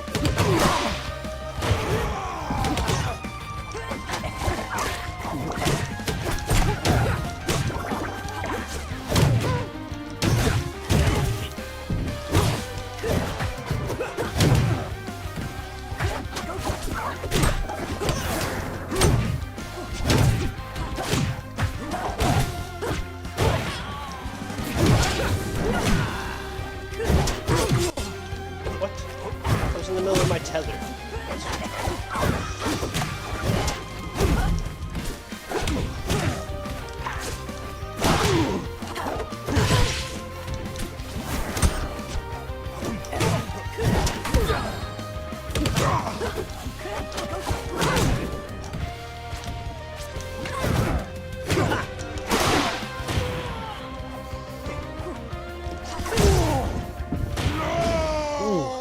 Let's go. Let's go. That's a wrap.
Alright, I think I'm ready for the arcade mode.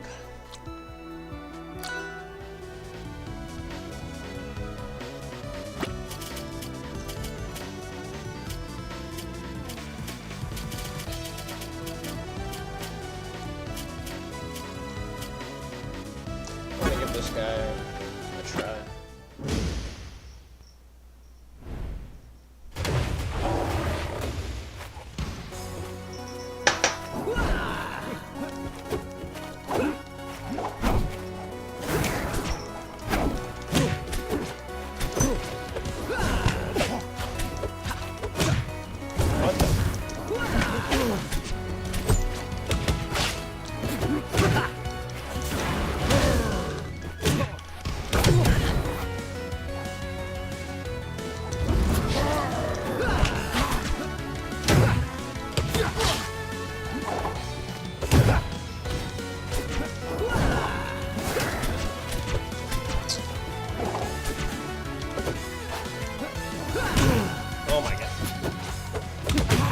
I'm trying to do something and it won't let me fucking go. Oh my god.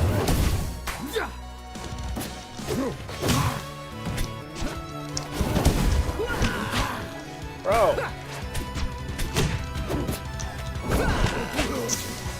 All of his attacks are grapple moves. What?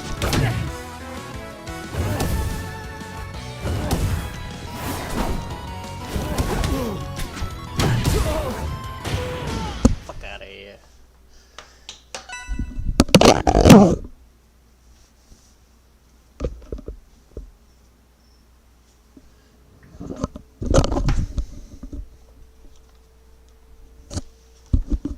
I'm pressing start, it's not doing nothing.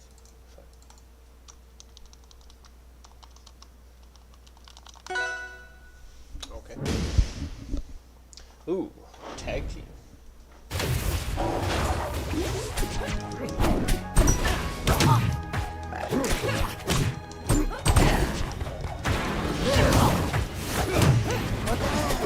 Yo, what the hell?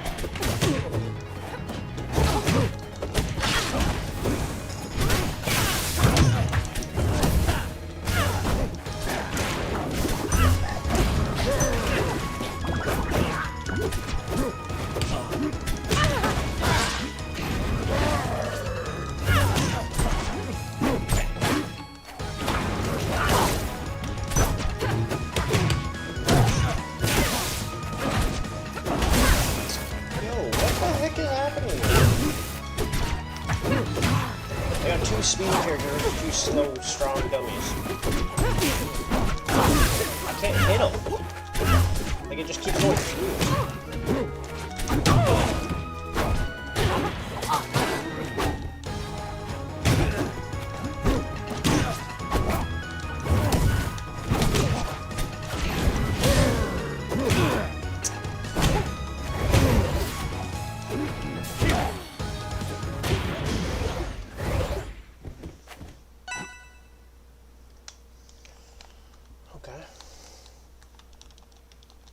Okay, why is this so like?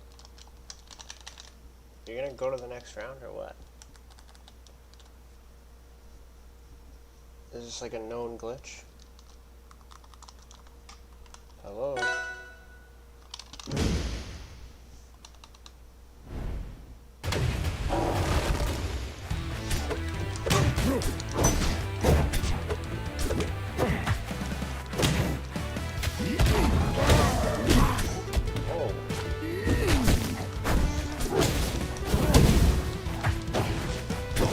This guy has a flaming Hadouken. I never even used it until now.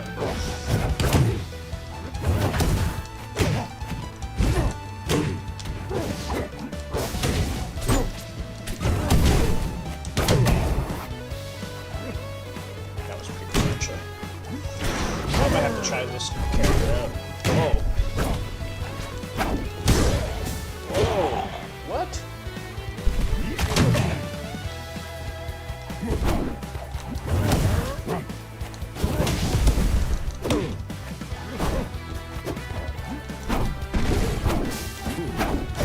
What the heck? This guy just created his own platform.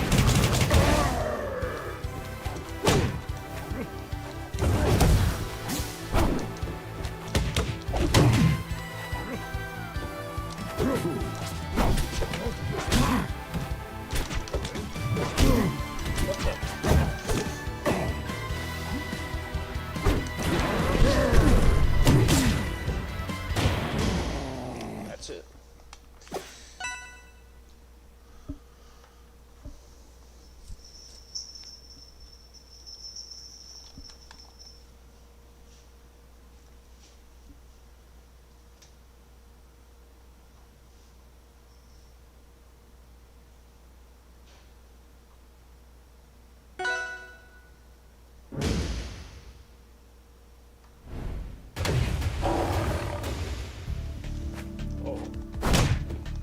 Break the target.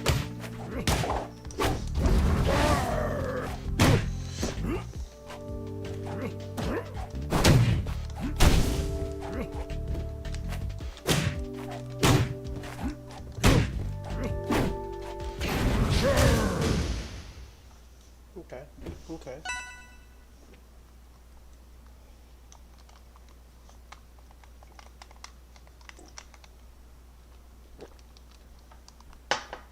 Okay. It's really slow in between matches, I have to say. Like, really slow.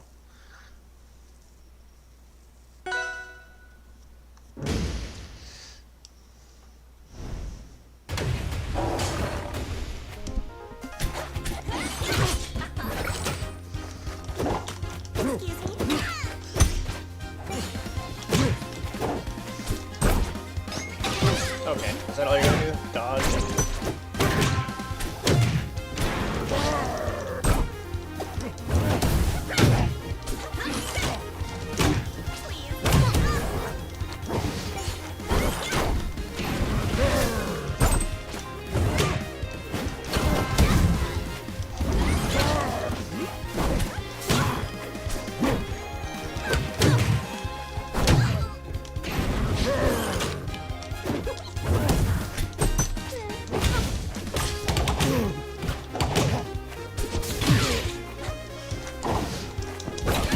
Oh my god. Okay, can I move, please? Holy crap.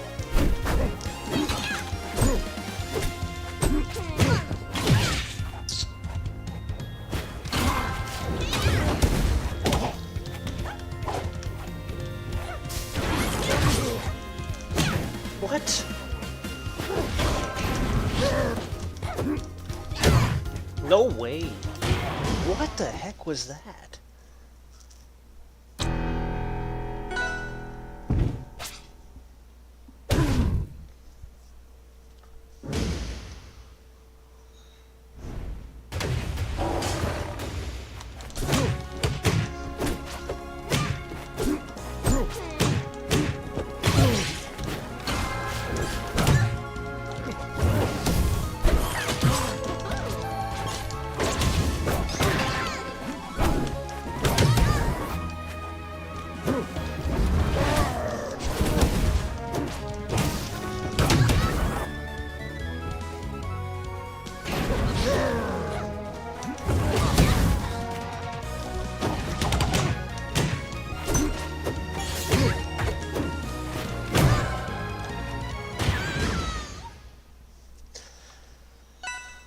Yeah, snapped. Let's go.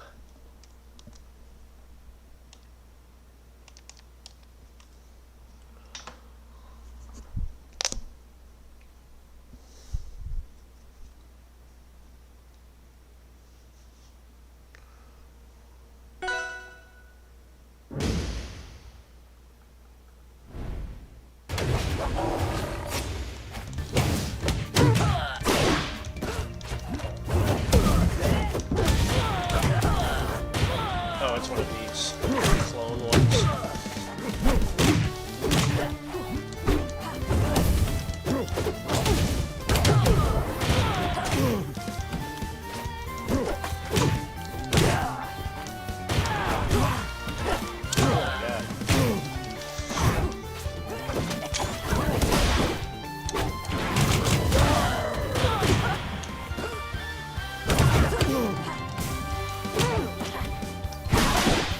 Ain't no way.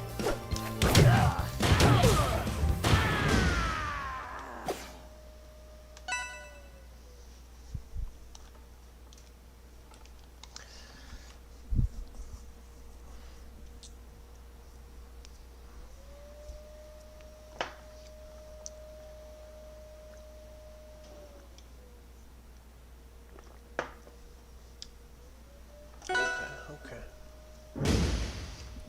Oh. First.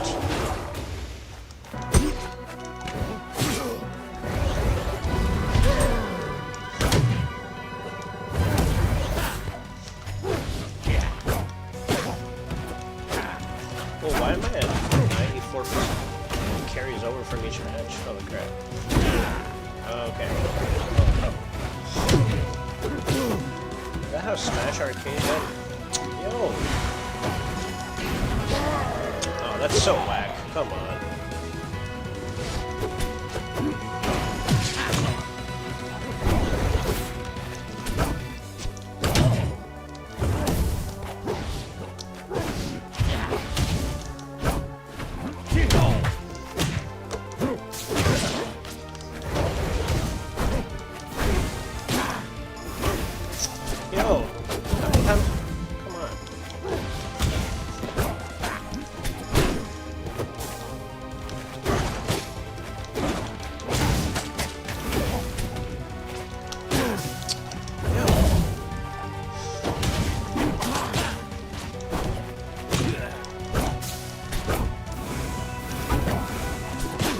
No way!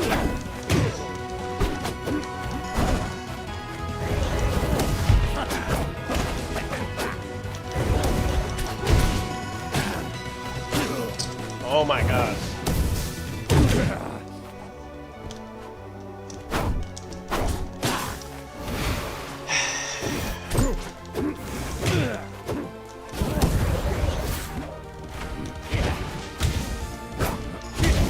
No way, come on.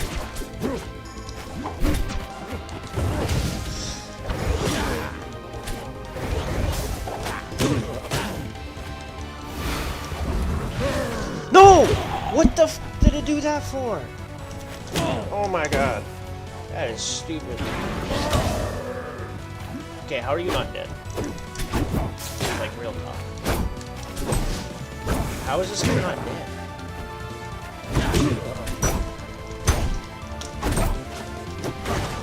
Oh my god, like every strong attack I do, he's... Get out of here. Come on, man. That's so whack. Died way too many times in that one round.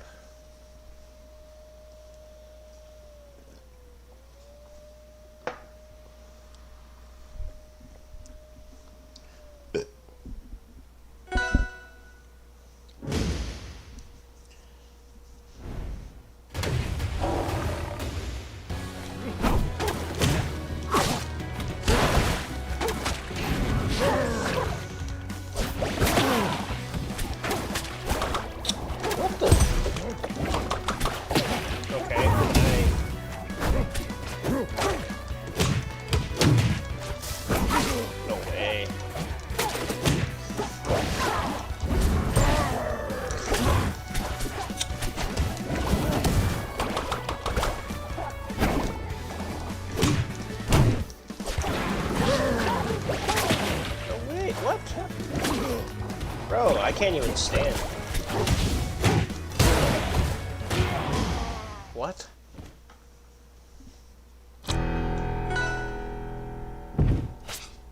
Hurry up.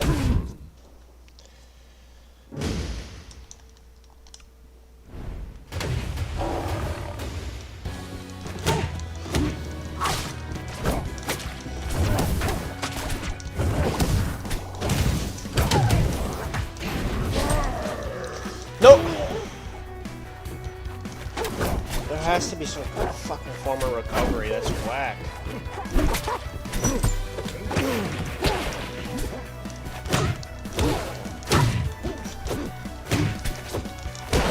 Oh my god, what? He had like an overshield? On top of all that? Oh my god. What? Just hit cancel.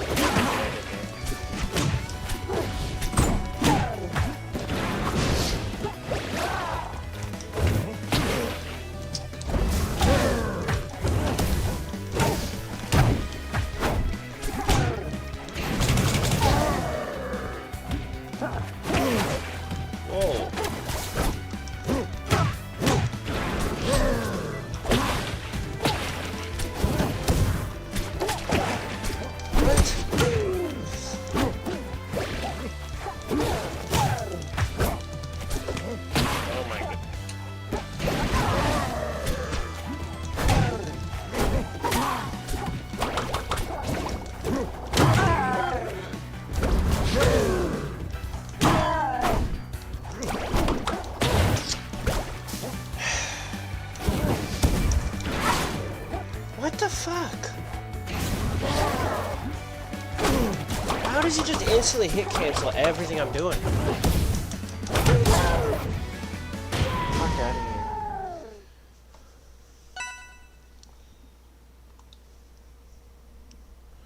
That was hard. I maybe got a silver medal by the end of it.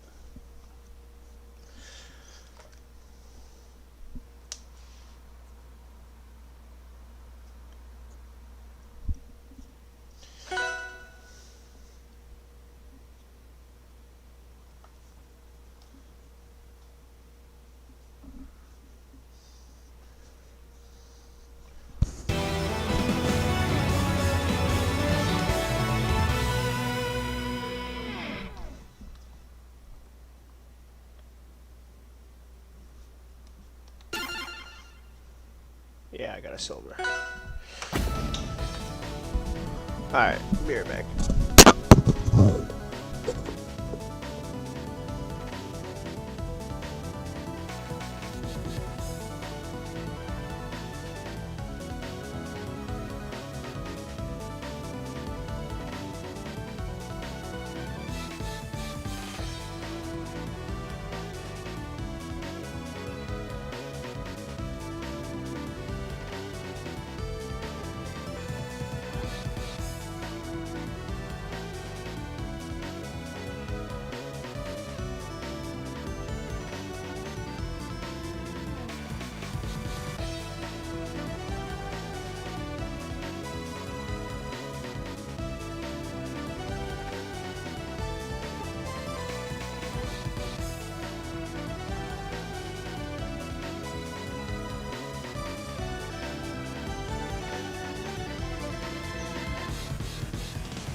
Alright, I'm back.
What I find funny about the whole gamers versus NFT conversation.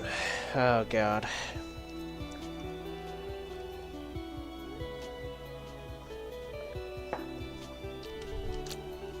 Like, let me get this straight.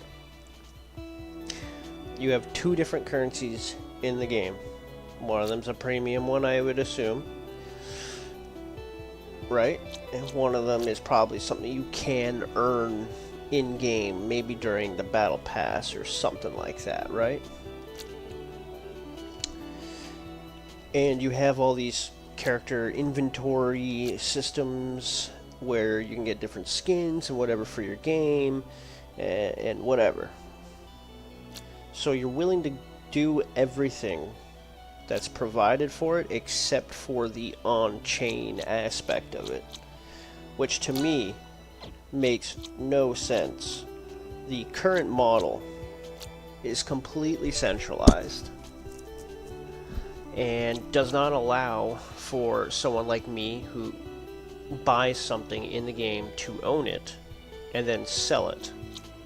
We can make the argument that there's the Steam marketplace and whatever, but that's a half-assed way of putting it, and it's still centralized. The whole point of the NFT side of things and the crypto and the whatever, the whole blockchain side of things, is that it's decentralized, so that like it's anyone can create the platform to sell it on. Anyone can just sell their inventory to anyone the moment that they want to stop playing the game. Like, if I stopped playing this game after spending hundreds of dollars, it's just trapped here in my account. And like, if I know I'm not going to play this anytime in the future, that's it. It's just, I paid for it. I wasted my money. I can't get any of it back. That's not just this game. That goes for every game. That's like Fortnite. That's literally any and every game where it has like a live service inside of it. That's the part to me that doesn't make any goddamn sense. And with the cryptocurrency, NFT, the whole blockchain side of things, if there's somebody else who can use the stuff more than I can the day that I decide that I don't want to play anymore, I can at least sell it to somebody who's going to use it and recoup some of the costs back from what I spent in the game. If that makes any sense to anyone else, then they would just start embracing it instead of bashing it for no reason. Like, not every NFT and whatever is a scam, quote unquote.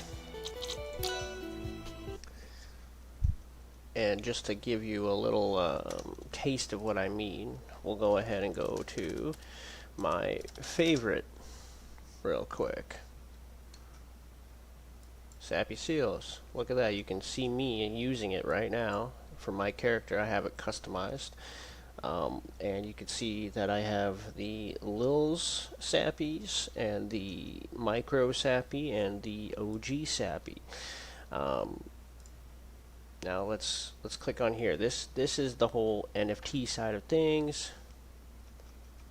Okay. If you want to do any reading yourself, sappy.lol. Okay. Gaming. Yes, this is real. This is actually happening. This is like a Pokemon-like game that's being built, blockchain-based, that uses cryptocurrency, blockchain, NFT, the whole shebang. Okay? Now, let's try this again. Go back to the home page. Why didn't it? And right here, this is that game, Omnia. Oh, I just realized it's not sharing my mouse. But anyway. So, here's the NFTs. Here's the cryptocurrency. Okay, Omnia pets. Most of them are not hatched, but you can see that, you know, there's some. If I click switch, I think it'll bring it to like the new version or something like that. Oh. Maybe not.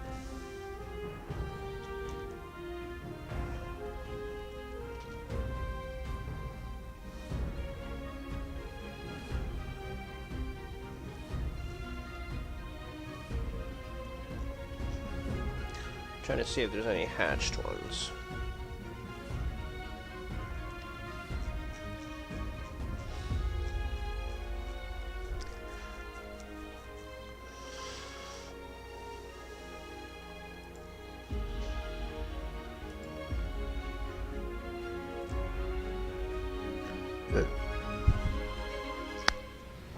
This is people who are actively selling.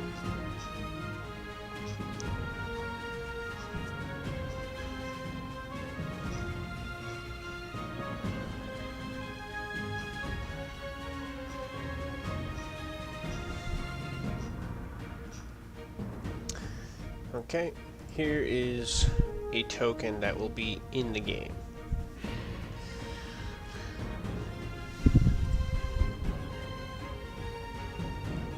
Looks like a good time to buy PIXL.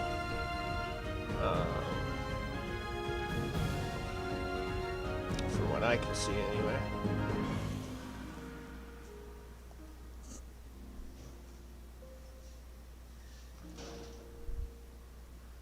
Especially if it's only at 3 cents.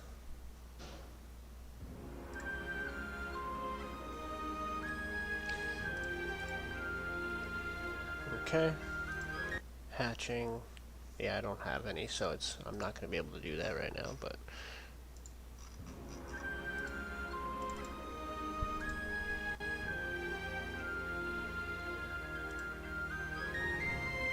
okay. This website doesn't want to do the thing right now. So what I'll do instead is go to Omnia on Twitter and right here.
And what you seen there with that big old dragon, right? Where are we? This thing. That is one of the quote-unquote legendaries, like you would have in Pokemon. There's legendary Pokemon. That is a one of one, if I'm not mistaken. Meaning only one person will own it. And it is that rare of a monster or creature, whatever.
I just realized I was muted that entire time.